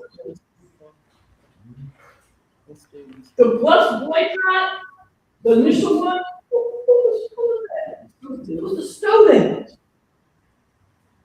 Now, we know that the students, if given proper guidance, they will do certain things because we're talking about their future. We already seen that. Again, the first students in the last county, it was 4 young brothers. And from that, it was all over the country. And then the freedom rise. But it was a Black sister that helped to give them guidance and training.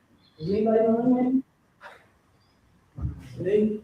Y'all know if I said Sylvia Carmichael or H. Pat Brown, or it came from the student movement. But do you know who taught them or who helped nurture and guide them? It's a Black woman. Her name was Ella Baker. Ella Fundy Baker. She started SNCC, the Student Nonviolent Coordinating Committee. Right. She started SNCC. After being a little disillusioned with the NAACP and the Christian group that Dr. King came on, SCLC, Southern Leadership Council, right? And so she realized that for the students, young folks, they needed a different kind of direction. So she formed SNCC. And from SNCC came Sophie Carmichael, who then became Director, H. Pat Brown, and others. They came out of SNCC. A lot of those students came out of SNCC. And she helped give them guidance. So my point is, we're now coming full circle. With this year MWM has already begun formulating the National Black Student Movement Society in recognition of this year being the first Black student union formed. This way, on a national level, we can get students organized to start dealing with some of the issues, but with the kind of guidance that's not coming from a political party. Because they be used and misused, right? Right? I mean, we gotta tell the truth here. If somebody can debate what I'm saying, come on with it. So we want our students we have examples. Again, we talked about David Richardson. He was a student before becoming these other things. He had a foundation. His uncle was, of course, we call him Papa Ed, Dr. Robinson. And one of my elders was his uncle, Brother Calvin Robinson. So he had a foundation before becoming a freedom fighter. And lastly, with this said, if you ever get a chance, look up David Richardson's last public speech. Because in that last public speech, a few weeks before his death, in August, I forget the year, 90, anyway, look it up. Last speech, Dr. Representative David Richardson, public. He says in that speech right here in Philadelphia, I'm a black man first. That's what he said, publicly. Publicly. It's on YouTube. Put in David Richardson, Philadelphia speech. And he said very clearly, I'm a state rep, I'm a this, whatever, I'm a black man first. Now, do y'all hear politicians around here saying doing that? Absolutely. So again, going back to the we support this effort to get our students involved, to go to some of these sites, do protests, to do rallies. Again, non-violent, of course, but to show that they are concerned. And we want our mothers, our daughters, our aunties to support this effort so that our youth and young adults can get the jobs that they need, the training that they need. I'm not even saying it's old to them, I won't even go with that. But again, we're not reactionary. We're not expecting government to come to our aid and none of that. We want what is rightfully ours. And that's what we're demanding, and that's what we're saying. So again, one of our next projects is that for Philadelphia, we stand with Brother Esau, we stand with ourselves to fight to make sure there's justice. And our people who are already in the trades are getting some of these contracts. How about that?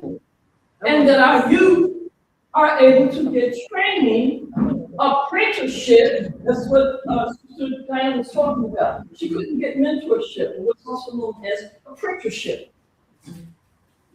I wanted to say something too, that we have a black person, a black man, that's in charge of the buildings trades in Philadelphia.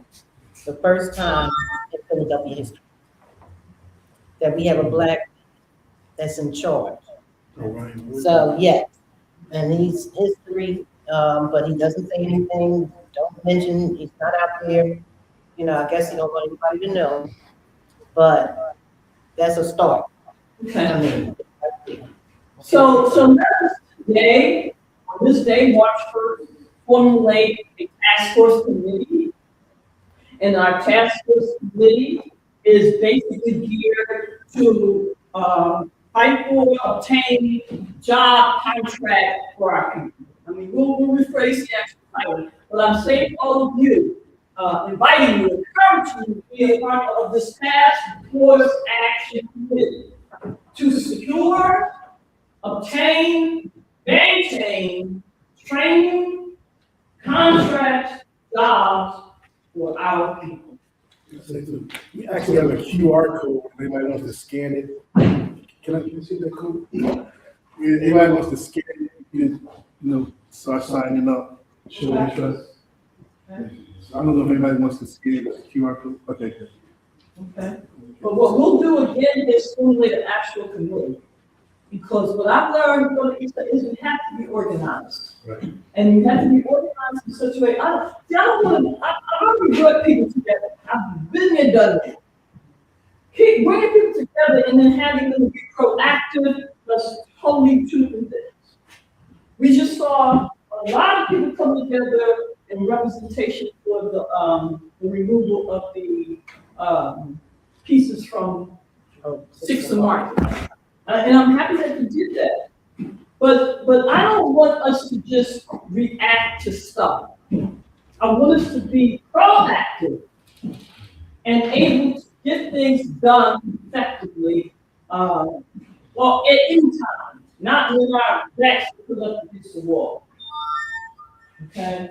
So again, for those who are interested, we will, let me get the sign-in sheet for you. That's what we can get for you to make sure we're able to continue to connect with you. But we can do a closed session out. I'd like to say Oh, sure. Yeah.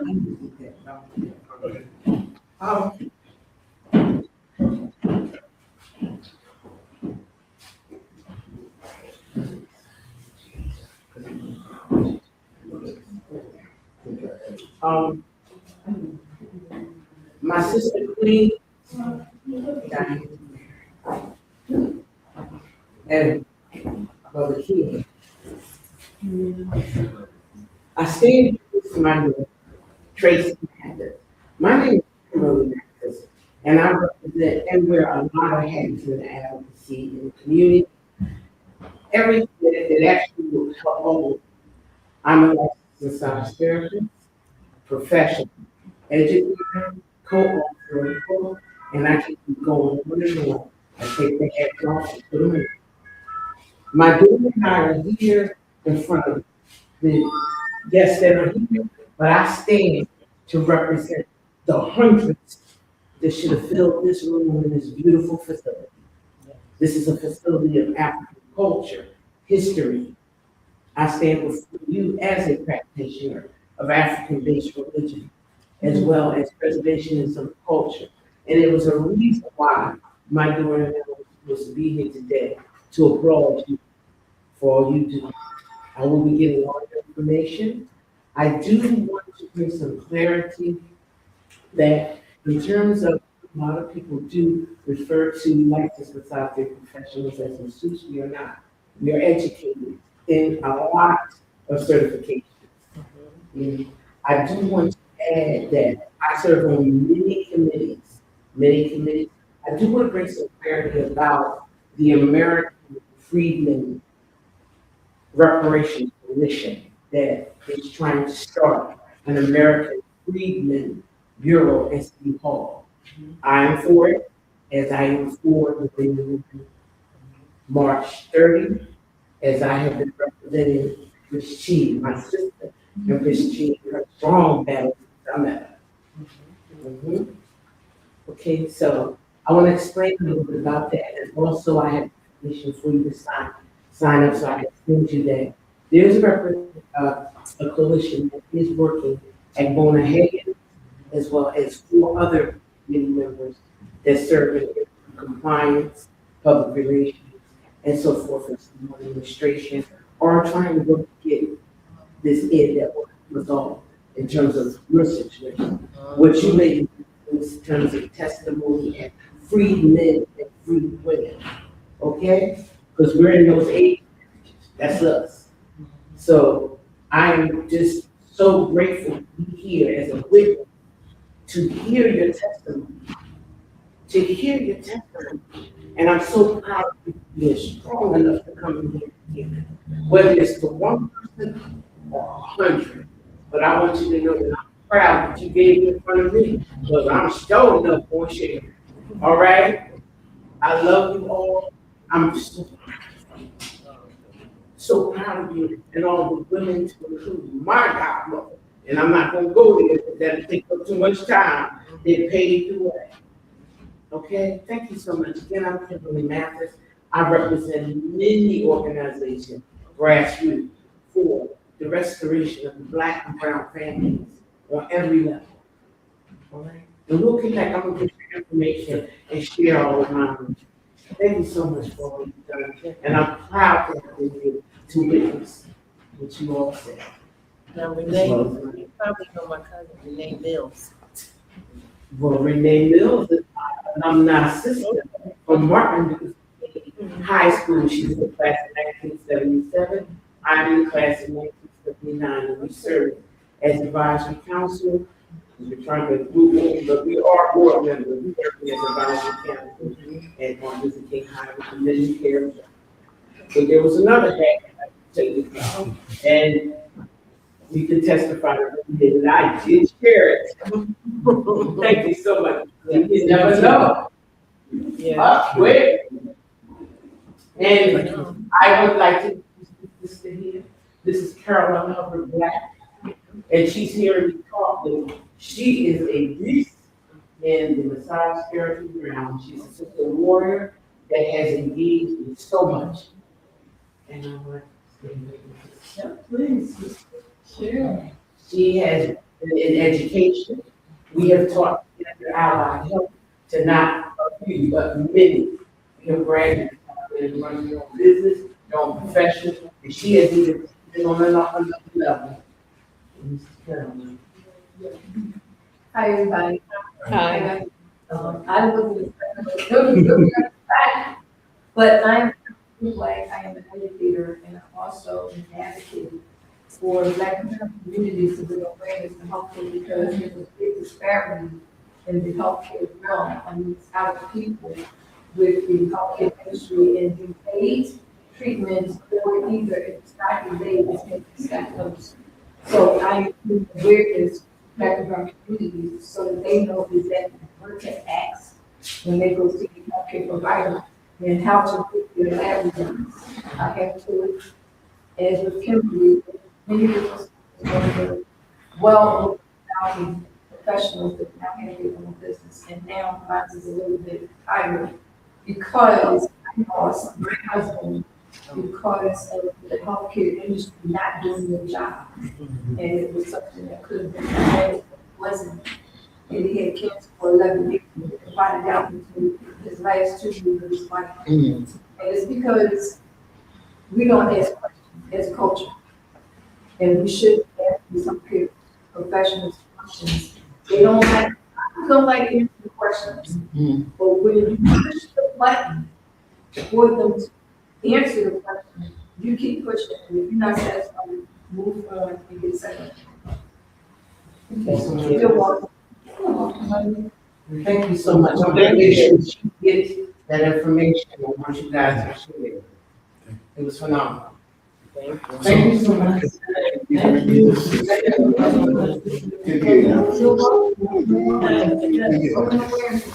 That's right. All right, family, we are going to open the floor up for any questions, comments. And then we're going to have some little refreshments for you. This is one of our first sessions. As for weather breaks, we're going to be prepared to go out the city, bringing the kind of information and accessibility to these things that we're talking about. And again, we're not doing this because we're trying to get a grant or co-sponsoring or run for political office. Our focus is our people, our community, raising our people up in a way that does not keep them in additional servitude. And I'm saying to everyone again, I'm not against the grants, I'm saying get their money, do whatever. But there has to be some independent kinds of things. It can't all be because you have a 501. It can't all be because of you're being connected to the political machinery. Something's got to be really about we really care about our people. It's got to be that. Because this is what Black Philly came out of. This is what I was taught coming into the movement as a student. Not oh, we see I can be paid. Oh, you know, that kind of stuff. And don't get me wrong, I'm not getting money, or anything like that. But I am against you not having any scruples. I am against you not having integrity. And again, I am the proof of what that is in the city. Having 2 million women come together, having generated $25 million plus in this city, but yet not with the support of Black elected officials, professionals, and others. Why? Way more than 25 million. Why? But yeah, I'm just saying, that was important, right? But I'm just saying, there's something else going on. And now we know what it is, or we have a good idea what it really is. The reason, and that's connected to, lastly, how could we have 5 independent schools in Philadelphia roughly 35 years ago? 5. Independent, not charter, independent. And you have 1 today. 1. Now, is that progress? 1 independent school in the city. So that means we're sending our children 5 days a week to a system where many of them, if not hate them, don't like them. Excuse me, I'd like to ask a question. What's the difference between an independent school and a charter school? You have your own curriculum. You do not have to meet the requirements of the state in the same manner. Is that the independent school? No, or the charter school? no, charter school you have to. Charter school is part of the public school system. Oh, okay. Independent school is not. And also you're paying for it, usually independent school. Okay. Charter school is a part of the system. Okay. But again, you can only do it so you have more levels than your regular public school with a charter school. You do have more capability to do or say certain things In the charter school. in the charter school. Right. But here's what we know and can prove. Right. There was something in Philadelphia called Waukesha. There was another school called the New Media something. There was another one called Imani. My point is, whenever your charter school gets a little too black or a little too whatever, you're out. You're gone. So my point is that the structure is only going to allow you to say and do this so much, and it has to be within a framework. When you have an independent school, you do what you want to do. You see what I'm saying? You set the goals and the standard and the You see, but with a charter school, you have to meet certain types of requirements. I operated an independent school for 20 years. Wow. Called the Academy of Essential Knowledge. Wow. Yeah, so we were. And this is, and our people, do you know that our people, initially our schools were all our schools? Well, you know that, right? Because you couldn't go to them. Integrated school. So we created our own schools. So we have a history of freedom schools. And so when the system saw independent school, because I know as a student, when I started having children, I sent my children to Marcus Garvey Schule. That was here in Philadelphia. Right? And it ended up folding because it couldn't get support. I taught at Harambe before it became a charter school. Harambe Institute started as an independent school. Chomsky started Harambe independent, but because we couldn't get support, he ended up being a charter school. See, we have to be really clear about some things. And lastly, the one independent school that remains in Philadelphia is called Lotus Academy, and has been in existence for about 40 years. It is the only independent school. We had one prior called Ivy League. So I'm saying again, we had another one called me the way. My point is, Black folks do not support independent, self-determination kinds of operations. You're absolutely correct, and I do have to add that my daughter is 46, and Janaki Ahmed started the African Institute of Learning, which became the Independent Learning Institute, the name. So we're going back 6 years in terms of our starting our own schools. My daughter learns Swahili. I think her name is Yes, Leo. she was given, and we going back. We had all of that. We sure did. And so you had to know that it was intentional to whitewash less than that. Because when they saw that we were really starting to move and develop, I talked to a sister today that had talked to me, she was a little baby, who was a terrorist. The brother who taught me to grow, his name was Charlie Blueberries. Now, you probably don't even know the name, but I can tell you for sure. He kind of reminds me a little bit of one piece of reminds me a little bit of Charlie Blues. But Charlie Blues was straight up blues. And what I mean by that is he had a master's degree. So we won't care about what I'm going to say. Charlie has a master's degree in sociology or whatever, right? You wouldn't connect that with how he actually operated.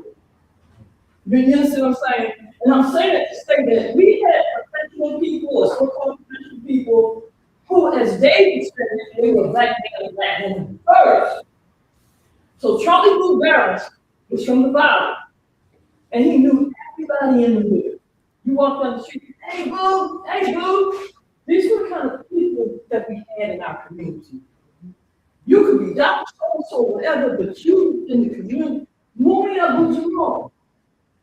We knew Mumia as Mumia. Walking down the street, hey, young blood, hey. We had relationships with people who were in the professional fields, and not some pseudo stuff. People who actually were sitting there and said, yo, what's up? My point is, Charlie Blueberries, straight up professional in one regard. But in another road, man, do not cross that border. But what I learned from you is this, and this is why we come full circle. Tasker homes was getting ready to be demolished. They ended up demolishing several other ones, right? But they started moving people out, and a lot of the units were vacant. Still very livable, but vacant. Charlie Blue became the mayor of Tasker. And that's the way they operated in Philly. And that's what we get reintroduced. We want mayors in every part of Philly. The mayor, black mayor, Germantown, black mayor, West Coast, black mayor, South Philly. City council, etc. That's what's going to happen now. To bust this stuff up. Now, go back to Charlie Blue. Well, Charlie Blue became the mayor of Tasker. And so he created a little crew, and I'm a student, I'm one of them. And this is what happened. They evaluated the vacant properties in Tasker homes. It was at least 300. Some of them were not usable, but some of them were. So what Charlie Blueberries and others did, they created supplies, for lack of a better word. But it wasn't really that. It was a demand. It was saying to the city, y'all have property sitting here and we got these people homeless, or people trying to find a place to stay, and still got children. Charlie Blueberries created a group of brothers in particular, and they started taking them off of those buildings, off of those units, and moving people in. Sisters and brothers in the units, make it more habitable. If painted music, we did that. And the brothers and sisters, if they needed to get the electricity or whatever, they did that too. And people got moved in. And because we were organized, we then stepped to the city and said, you got people over here that need housing. You got housing and you just let it sit there. We want these people That was Charlie Green Evans. I don't want to. I know you took a cut with that. I just want to share that with you. That we had real black men and black women in the city that did stuff. And people got moved in, people got the leases, that want leases. But the first step was get them in there. And it worked. People literally did leases. So what we're saying is, we're not talking about doing anything illegal or whatever. What we're talking about doing is taking action, knowing our rights, and making demands. And for those who kind of have that kind of capability and tenacity, we're saying step up now. We no longer just want panels replaced. We want people to be placed. That's the difference. That will make it. We talking about food shelter over here. Other things are great, and we wanted and we need. But our people need jobs, our people need homes, our people need health care, and etc. And anyone that is about that and real justice, we're saying, come on, let's go. And those who are not, it's okay. Just stay the heck out of our way. I don't know how to put this, but I'm gonna just say exactly how this worked with me. I am a member of Alcoholics Anonymous, and I took a group of guys to help me move out of it. Right? Now, you got to kind of have to trust people when they help you move behind the fact that you have things that you want to keep. And plus you want to keep it, right? You want to get these guys. So anyway, make a long story short, what happened was, one guy was stealing, because I caught him stealing, and him almost got him. And another guy had him drugs. So I guess he was one person. Well, me and him did all the work and stuff like that. So to make a long story short, the reason why I say this is because we have a lot of people out here that need a lot of help. They definitely do. But they got a mental issue. They always feel as though they got to beat somebody else. And that's a hard thing to pass. That's young folks and old folks. And from what I see. Now, when I invest my time in you, I try to help you. And you see that I'm trying to help you. And you tell me, I did all what I could do. But you can't be me, and I can't be you. You have to work your way up just like I have to. You understand what I'm saying? I do, and that's the problem with our folks. Well, there's several problems with our folks. Right. But see, here's where I just wish you. No, and I thank you for that. I really thank you for that. But what I'm going to say is this in regard to that. You're all we have. Now, what I mean by that is this. So, you're correct, and I believe what you said is definitely on point. I'm an intelligent black woman. And what that means to me is that I'm smarter than the average bear. Now, what I mean by that is this. We're all inherent with talents and skills. To agree to be on a similar or same page. See, what you just said is there's no commitment, or for the most part, of principle. So when you work with people who have at least said they're going to try to deal with some form of integrity or principle, then you have a unit, a cadre. Even if it's 5, 6, and 7, you got something solid to work with. And from the historical perspective, that is what has happened, and it has worked. Now, lastly, if we do not, those of us who care, who are conscious, who have capability, if we don't do whatever it is that we can. What do you think is going to next happen? And lastly, because here it is. Yes, this is a problem. You know, people with certain mindset. But if we leave it at that and do nothing, then what are we looking at that is going to actually manifest in states proceeding? And if we're not going to think about that next generation or the next generation, then that means we are truly failing. Because part of our responsibility is supposed to be, even though, yeah, this is complicated, this is whatever, we still supposed to try to make it better for the ones that got to come through this. Because if we don't do that, we will fail. What I want to add is this, yes, as a culture of people, yes, as a culture of people, there are a lot of problems. We as black and brown, there's a lot of problems, but it also goes back to how they was raised. And it goes into mindset.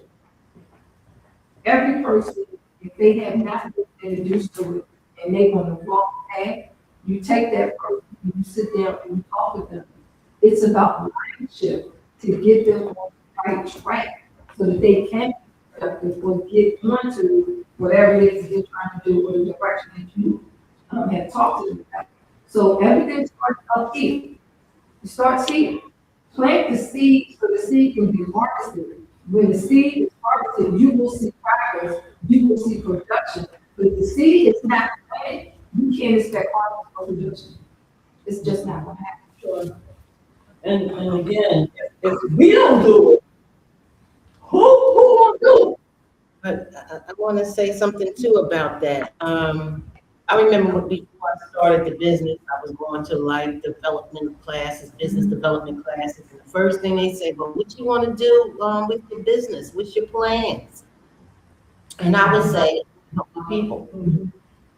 That was a no. Okay, because it was like a target put on my back. Okay, once I said that, all eyes and everything was on me. Then I was separated. Okay? After I learned how to do business in Philadelphia, they ran me to New York. So now I had to start all over again. Okay, and I wasn't near my people. So that's one thing. Then I used to come off the road. I took one of the young kids from OIC, from the youth program, I think it was Youth Bill. I took him upstate when I was building the bridge upstate. I took him up there for the whole week to take him out of Philadelphia and show him another way of life and everything, and put some money in his pocket. And he loved it, and we talk to this day. He was like 19 at the time, and 18, 19, now he's 30 years old. So we still in contact. But it's like the hard thing is once they find out what you want to do, they just, throw a monkey wrench in. Now I wanted to also go to the high schools and talk to the children. I went back to my alma mater, Strawberry Mansion, okay? It was like deemed one of the worst in the country, okay? So I went back to talk to the children. I went and talked to the principal. She turned me down. She said, no, she said, I don't want my children to go into the trades. Yeah. Now these children is broke, hanging out at the gas station, panhandling, don't know when their next meal gonna come from, feeding the whole family, they in charge of the whole family, selling drugs, whatever they're doing out there in the street, okay? And she did not want me to talk to them about the trades. I'm like, lady, I've been all around my welding certificate. Not even a degree, a welding certificate took me all around the world, outside the country. I went outside the country for robotics. And I said, $6,000. That's all I paid. And I said, I just want to, plant that seed. Like you said, I want to plant that seed. She turned me down. She said, no, I want him to go to Harvard. And you know what? And she was breaking up fights every day, okay, at Strawberry Mansion. And she tried to use it to run on her campaign, Miss Fleet or whatever. Okay, I never forget the lady. Because she gonna tell me she wants to go to Harvard. Okay, now I'm not discouraging anybody, but I don't know, I don't think they teach fighting in Harvard. That's all they did every day, okay? So I tried, that's what I wanna mention, I tried, and we tried, but they stop us as soon as, and we're not in this situation, by accident or anything like that. Yeah, we have problems and everything, but we have blocks, roadblocks, and all kinds of stuff put in our way. But And we can't stop though, right? But, Exactly. we can't stop. With all these things happening, once again, where is our own? See, again, I don't tell you and don't do stuff because my girl was a book today and she does stuff with the school system, right? So I support what she does because I know she really means what she does, right? But for me, personally, in my work, I'm not putting a whole lot of time into that. I know it's something that's not going to change anytime soon. And while I support certain things, simultaneously, I'm working on building our own. So come September, we'll have classes for those who want to take their children out of public school. And we know that everybody can't do that because they either don't have time, the patience, or the skills. That's where the community comes at the collective. Meaning, if again, we figured out what we need to do to resolve some of what we're talking about. A babysitter, that's it. Well, no. You get one. No, I know. All you need, you get 10 children, do the homeschooling, 10 children, and all you're doing is sitting there and watching them, making sure they stay on task. Well, that's what I mean by babysitter. Right, you're right. But see, our position is to use somewhat of that model, but to design it the way it's going to be more advantageous to us. It's something somebody's interested in. Let them do something interested in, that way they can use their hands. Everybody's not designed to be a school. Everybody's not designed to go to home. Well, what they do is I'll let you talk. Everybody's not designed to be decent or into academics. There's a lot of good people who could be bricklayers, could be cement people, could be electrical people. And that's what this so-called society is going to need people. Because there's going to be a lot of robots out here taking these other jobs that used to be backbreaking up. Used to be. It's going to be like that. So what we're saying again is, we keep talking about, this is the problem, this is the problem. Here's where we're at with it. What are we talking about in order to resolve it? What plans of action are we talking about doing? Because we keep regurgitating this problem. We got to be honest with ourselves. Okay, fine. And Now, if the next man an honest count, then we can deal with other people. But We now, got to be honest with ourselves first. all I hear is they don't want to work. They don't want to work. This is what the contractors say. When I say, where the young people? Why don't you get some young people to help? They don't want to work. Right. They don't want to work. That's the first thing they say. And another thing, we don't grab them and take them on the job. It's like we should. and so I'm saying again, in terms of plan of action, sister's saying, these people are saying they don't want to work. This brother's saying to be truthful, honest with themselves. I'm saying let's take that, and what action are we talking about doing? I wanted to do something. Go ahead, sister. Whatever thought that was there is gone, but anyway, trades, I'm in the education. And I have taught in the Philadelphia School District, I have taught at community college, I used to own my own trade school. And trades are coming back. Every kid doesn't want to go to college. Mine is one of them. I have a daughter that is a mechanic and pilot. She straight up did not want to go to college. I might be a college person, she's not. But I had to honor and respect what she wanted, because it's her life. Right, And right. she's been a mechanic for 20 years, a pilot for 20 years. So those that want to learn the trade, welcome them. Right. Those that want, leave them. Because what our culture do, well, I want to wait and see what happens. You keep waiting, and the ones that's ready, take them. Because trades are coming in. Every kid doesn't want to go to college. And it's more of that now than ever. So I'm saying again, in our community, see, here's where it's real interesting. We're saying all this stuff. In our community, where would someone go to do this? Oh, that's easy for me. No. It's easy for you. No, when I said it's easy for me, this is what I mean. Oh, okay. Look, watch. I did a program and it was called Neighborhood Takeover. And I will share this with you, take it, run with it, do whatever you want with it. And in Neighborhood Takeover, in my mind, I wrote it out. I want to talk to the community leaders, and my goal was to do it one block at a time. Okay. One block Question. at a time. I'm talking about right now. It could be. We don't have leaders anymore. I'm not saying. Now we have what, board meetings, and they bought and sold. Okay. We don't have regular like grassroots like we used to have. We don't have them that have respect. So And with get that respect said, from the children. let me go back to the question. I'm not talking about what was, I'm not talking about what could be. It could be done No, now. no, I got that point. But stick with me for 1 minute, because I'm going to prove the point that I'm making. Okay. Because what happens in these four-day conversations is we talk about what could, should be done. And I'm saying, listening to this, and you did your response to, well, this is what we can do.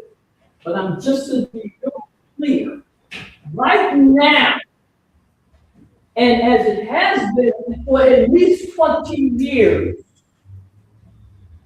where can an entity, family, a parent, a concerned person, a student, or whatever go in our community, and they know this is both genuine, and particularly is not connected to the system.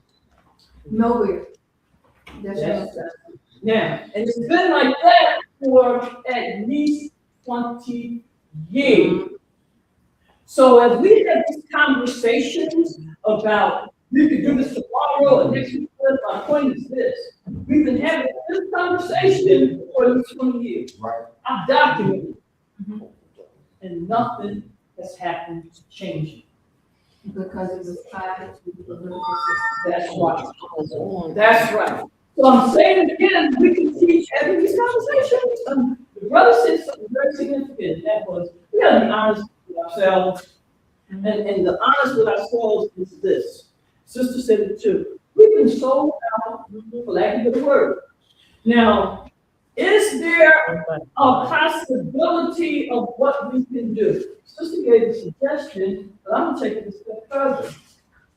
And then it's this: structure our own independent political operations. I didn't say party, I said operations. For example, the city has block captains. Why couldn't we as a union, and again, I'm talking about Black Communities United, just as an example, have our own block generals?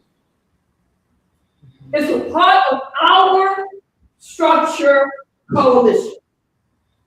And in that way, in every part of the city, you have a block general. That block general reports to the collective about what's going on in your block or around your neighborhood, because you're the block general. And you have the responsibility of A, B, and C. See, you're talking about being organized in such a way that it's not just Germantown, West Philly, South Philly. It's like not everyone do it all. South Philly don't do it, West Philly, Germantown don't do it, East Philly. In other words, that's one of the problems here. Right, that's why we don't have a community, because We don't have it, exactly. So what I'm saying is this: to come to create a component where each community is recognized or functions in the way they function, but at some point we are able, once a month, let's say, to be able to say, okay, this is going on in my community, blah, blah, blah. This is going on in my community, blah, blah, blah.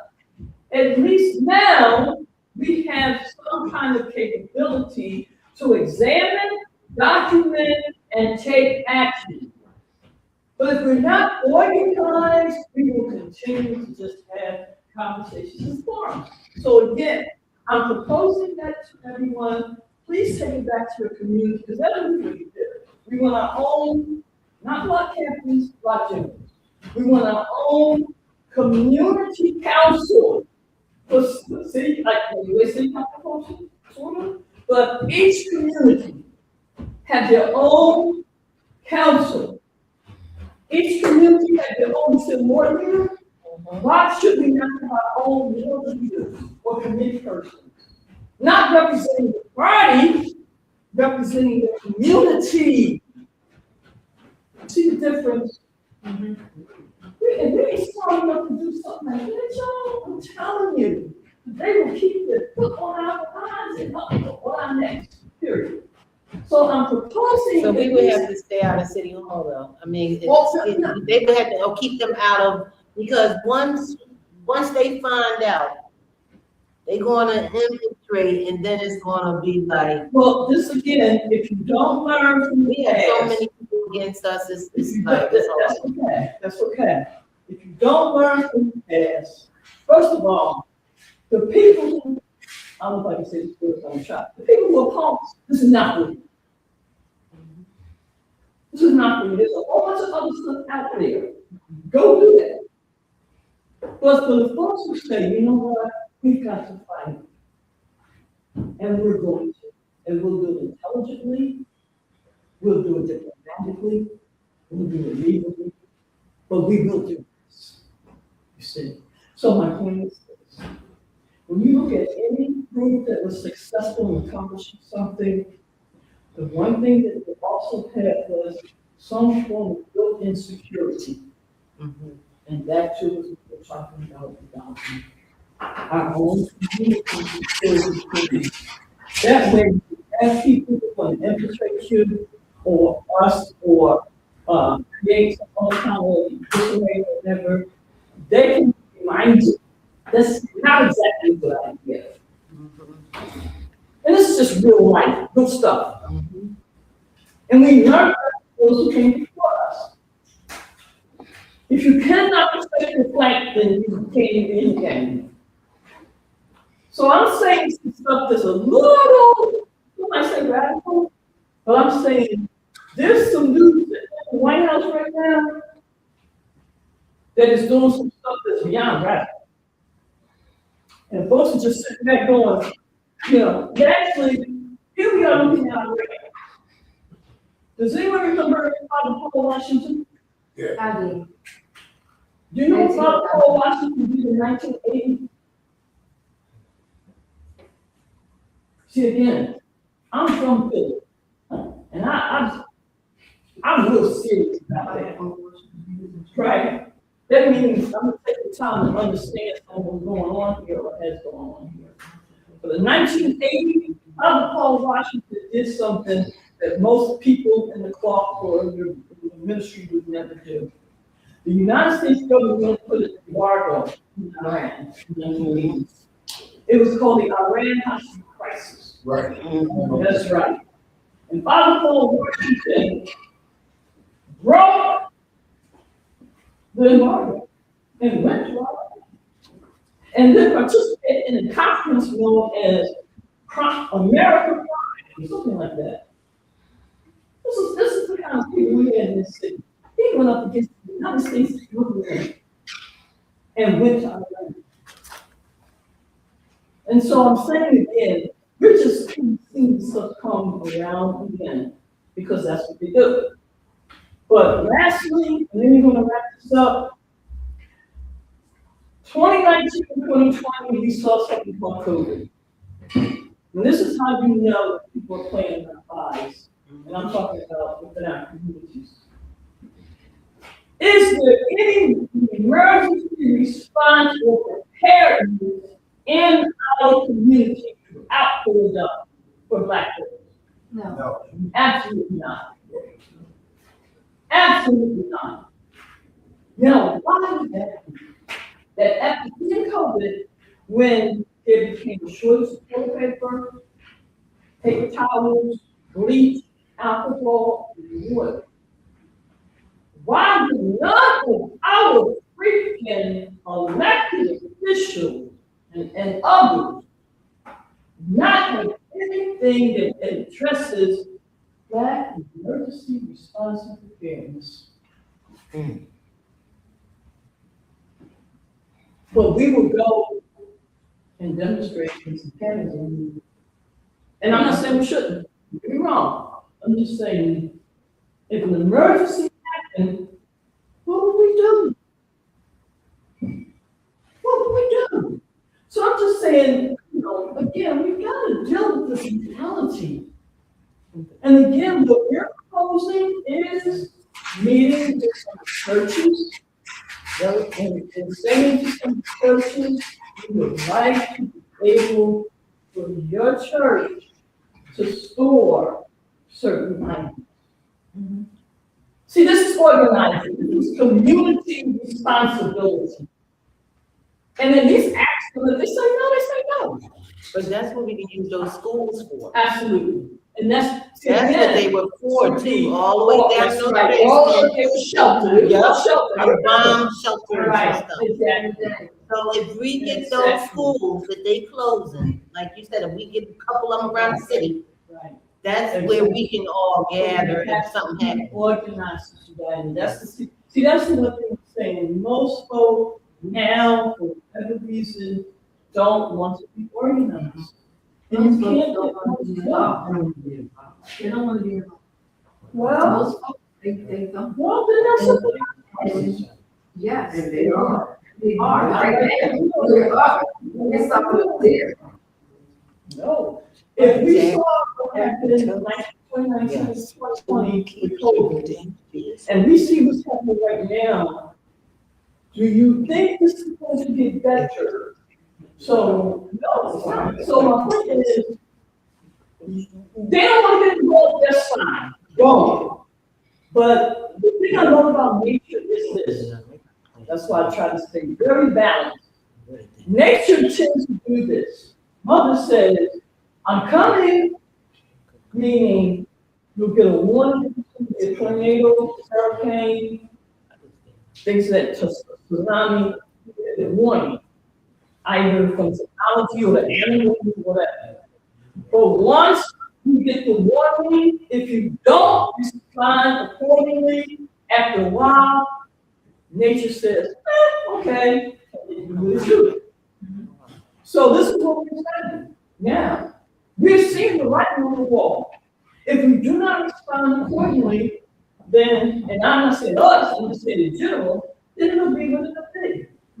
And that's where this is going. So that's it. I hope this information will get circulated further, and we're going to close out. Again, we will begin to meet as the weather breaks. We're going to be meeting all over the city to organize our people. Those that are interested, those that aren't, it's okay. You got 50,000 other things out there for you. We tell you to go do that. But what we talking about getting some stuff done, or at least trying to, in a manner that is not going to be, oh, me. It's not who we are. Well, I would like to say something. Yes. I've been in Alaska for 4 years. And one of the criteria is when you come there, especially Philly folks, because they treat you a certain way when they find out you're from Philly. The first thing you learn is survival. And you treat, because they'll find you in spring. They may find you. So one of the things, and then a lot of the families were locked in. Their husbands locked them in to protect them from the other. That was left on base. But, I had tools, so that wasn't about to happen. But we learned, and my children learn to this day about, like, we had these little ice storms, and Nobody has, I call, nobody has candles, they don't have flashlights, they don't have anything when the power goes out. That's right. And everybody's walking around calling people up, do you got? No, I don't. Do you have? When I talk to people, and they call me crazy, but when the power goes out, I will have light. That's right. I will have certain meals that you eat when you don't have power. Yeah, they call it MREs. Oh, they don't have to be MRE because we throw there. I cook. My house is called the Fat House because I feed people. My mom did it, and my children had that same disease. They break straight. My children weren't born here, so when they saw homeless people, they lost their minds. Oh, they start dragging, well, we can't leave them out there. So my son to this day, he's 30, in his 30s, and he goes on the highway and he feeds the homeless. So, And he teaches them what he learned, how to survive. When we give out our giveaway to the homeless, it's toilet paper, tampons. They don't usually get those things, but it's about survival. And each one teach one. that's right. And it only takes one at a time. Yeah. And in order for people to grasp it, because this last ice storm, they was just turning our power off just on GP. So, but we were able to feed folks who didn't have. They sat in our homes without, a little light. So I purchase those things when I see them on sale, like the seniors or whatever. I make sure they look up. That they're going to sit in the house alone, they will have some light. If they read, they'll read a book. If they do a puzzle, they can do the puzzle and be okay, and not be afraid. Right. Teach them how to know where the power is, know where the water is, if the pipe freeze and all that stuff. So that was part of my contracting, was to teach my clients, my customers, how to survive, how not to get jacked. Because they only called me after they gave the white man all their money. That's when they called me. So that's why, again, we know these things, thank you, Sister Mary. We know these things, and, with where I'm at now, I have no expectations, meaning, I know what the situation is. I'm not looking for, whatever. I just need to do what I believe I'm supposed to do. I have the answer to my creator. Yes. I'm the answer to nobody else. And so what somebody do or don't do after I do what I'm supposed to do, it's not on me. That's not my problem. We have a certain point. And this is what I'm encouraging us. Do what you think is right to do. Not necessarily what somebody else thinks or somebody told you. Do what you think in your heart is right to do. Stay on your own square, your own ground. If somebody likes it, fine, it's wonderful. And if they don't, that's okay too. Because you're doing what you believe to do. That helps to keep you whole. That helps to keep you right. This is not about popularity or personality. It's about doing the right freaking thing. And what the creator. That's you. Whatever you believe, whatever that is. Me, I don't go into nobody, whatever. It ain't about whatever it is. Do that. Whatever name, whatever, do that. That's it. So we're going to close out. We thank everyone for sharing. Once the weather breaks, we're going to be going around the city to develop Black Community United with the concept of what I just said, our own unity for leaders, committee person, block governors, mayor, council, all over the city. Those that live in those communities And in that way, whatever the city got going on in school, you know, we can connect to that in that manner, but represent ourselves first, based on what our concerns and interests are. This is different. And, you know, again, you have to do something a little different. Because you know what they say about being crazy? If you keep doing the same thing over and over again and expecting a different result, that's a form of insanity. Right. Right? And so, you don't want to be a little crazy, not like that. So, thank you all again. Thank you. Thank you for you.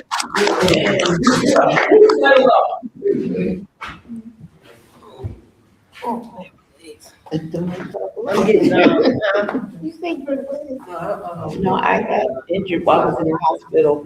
So I was on a wait list. I just speak with you like that.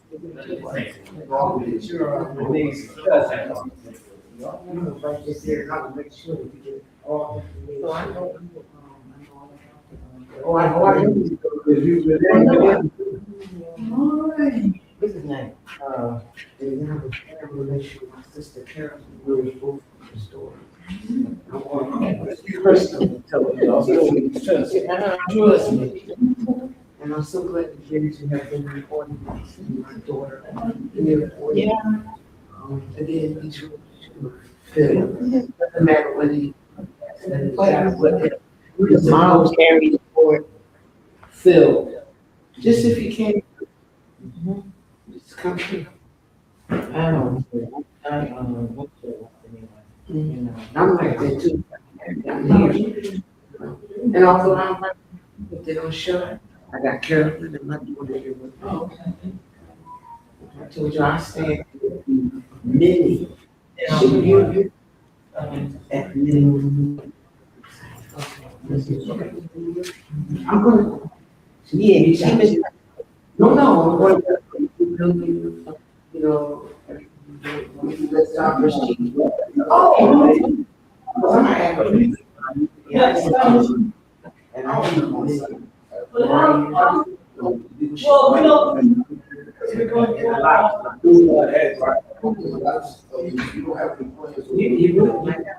You should not. You don't know. Because yeah, Westerly, Northerly, you know how they operate. That's right. Because you should be. Okay, that's the yes. And maybe I'll start. Well, there's only one show.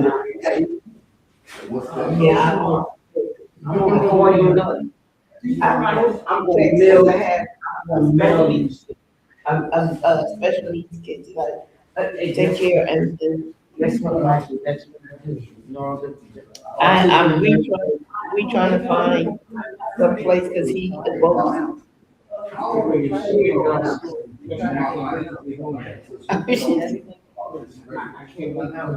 She said, you know, so I had to come out. Arthritis and all. Well, sister, Fooling around on the prison. Do you know? One architect, and they told me, that's not for you, that's for forbidden. Well, that's what he told me. That and if it was me, this is back in this is 79. Back in 79, they said. That's what he did. And I really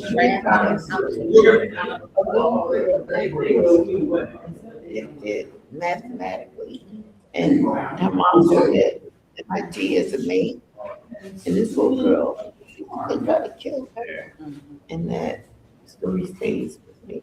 And when I hear it, yeah.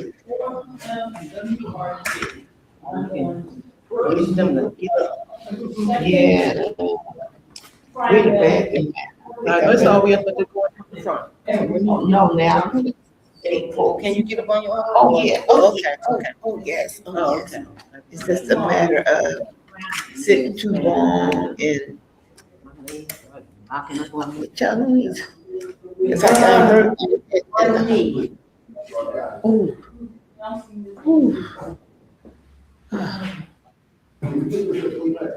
So, we gotta change numbers.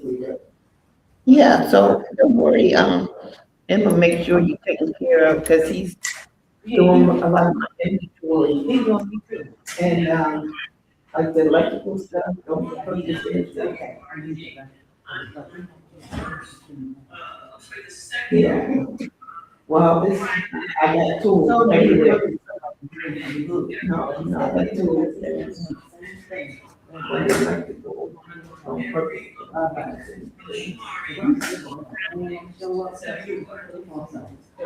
It's a lot of stuff.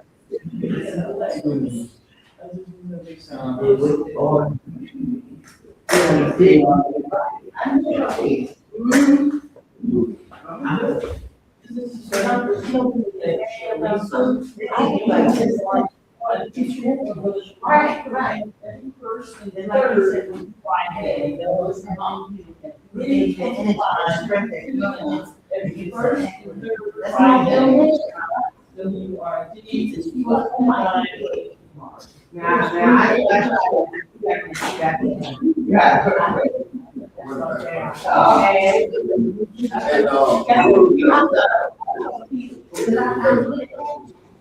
Just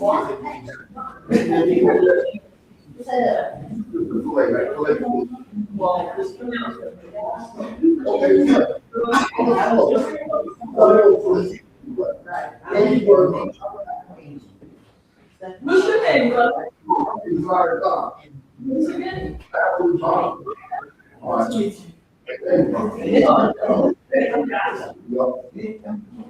There's a brother you Yeah, you gotta get dates. Okay. How you doing, sweetheart? How are you? Take the movement. And get, Oh, oh, yeah. But I made a lot of hospitals. oh, And I okay. talked to people in there, Prince Carl, Did you get No, some? no. All right, thank you. yeah, I'm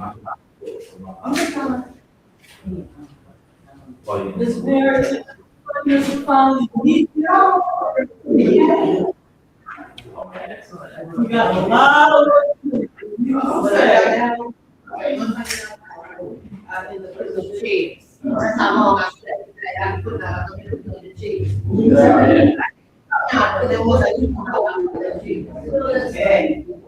I know more of the things of that nature. Possibly. The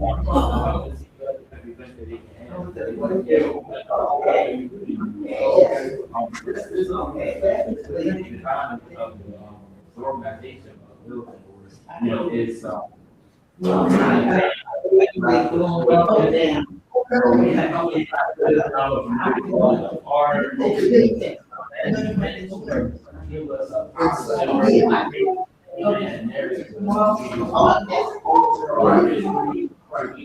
you know, because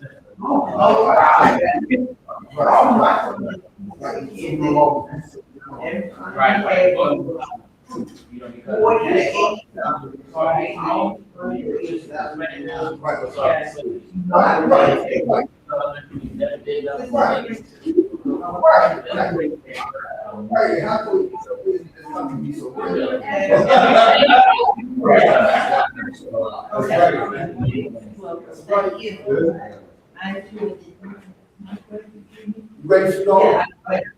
Yeah. All right.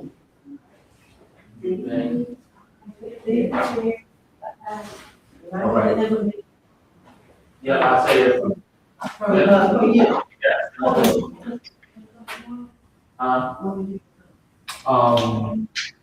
Monday, right? Tomorrow. Yeah. Okay. Okay, all right. All right. All right, thanks. Thanks for coming out. Miss Mary, do you talk to Uber? Oh, wow.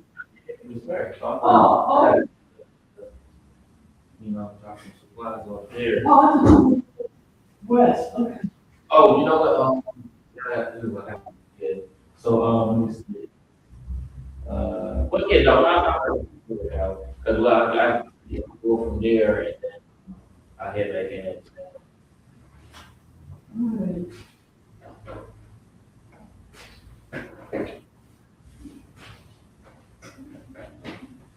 So you had to pack up your equipment. Yeah, now. None of the, Let me see. Everything's way now. These prices and everything. You need to do, just Okay, tell them. all right. I we don't know. going back.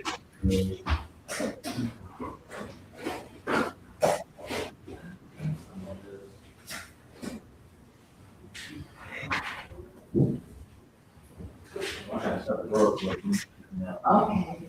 Shut that down.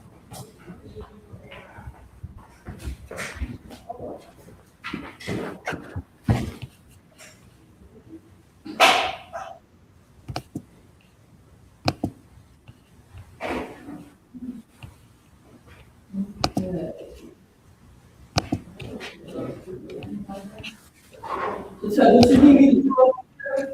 The spice. Give me 1 second. The spices and everything, all of that can go in the bag. I just got to pull the right bag out. I just got to shut down the broadcast. 1 second.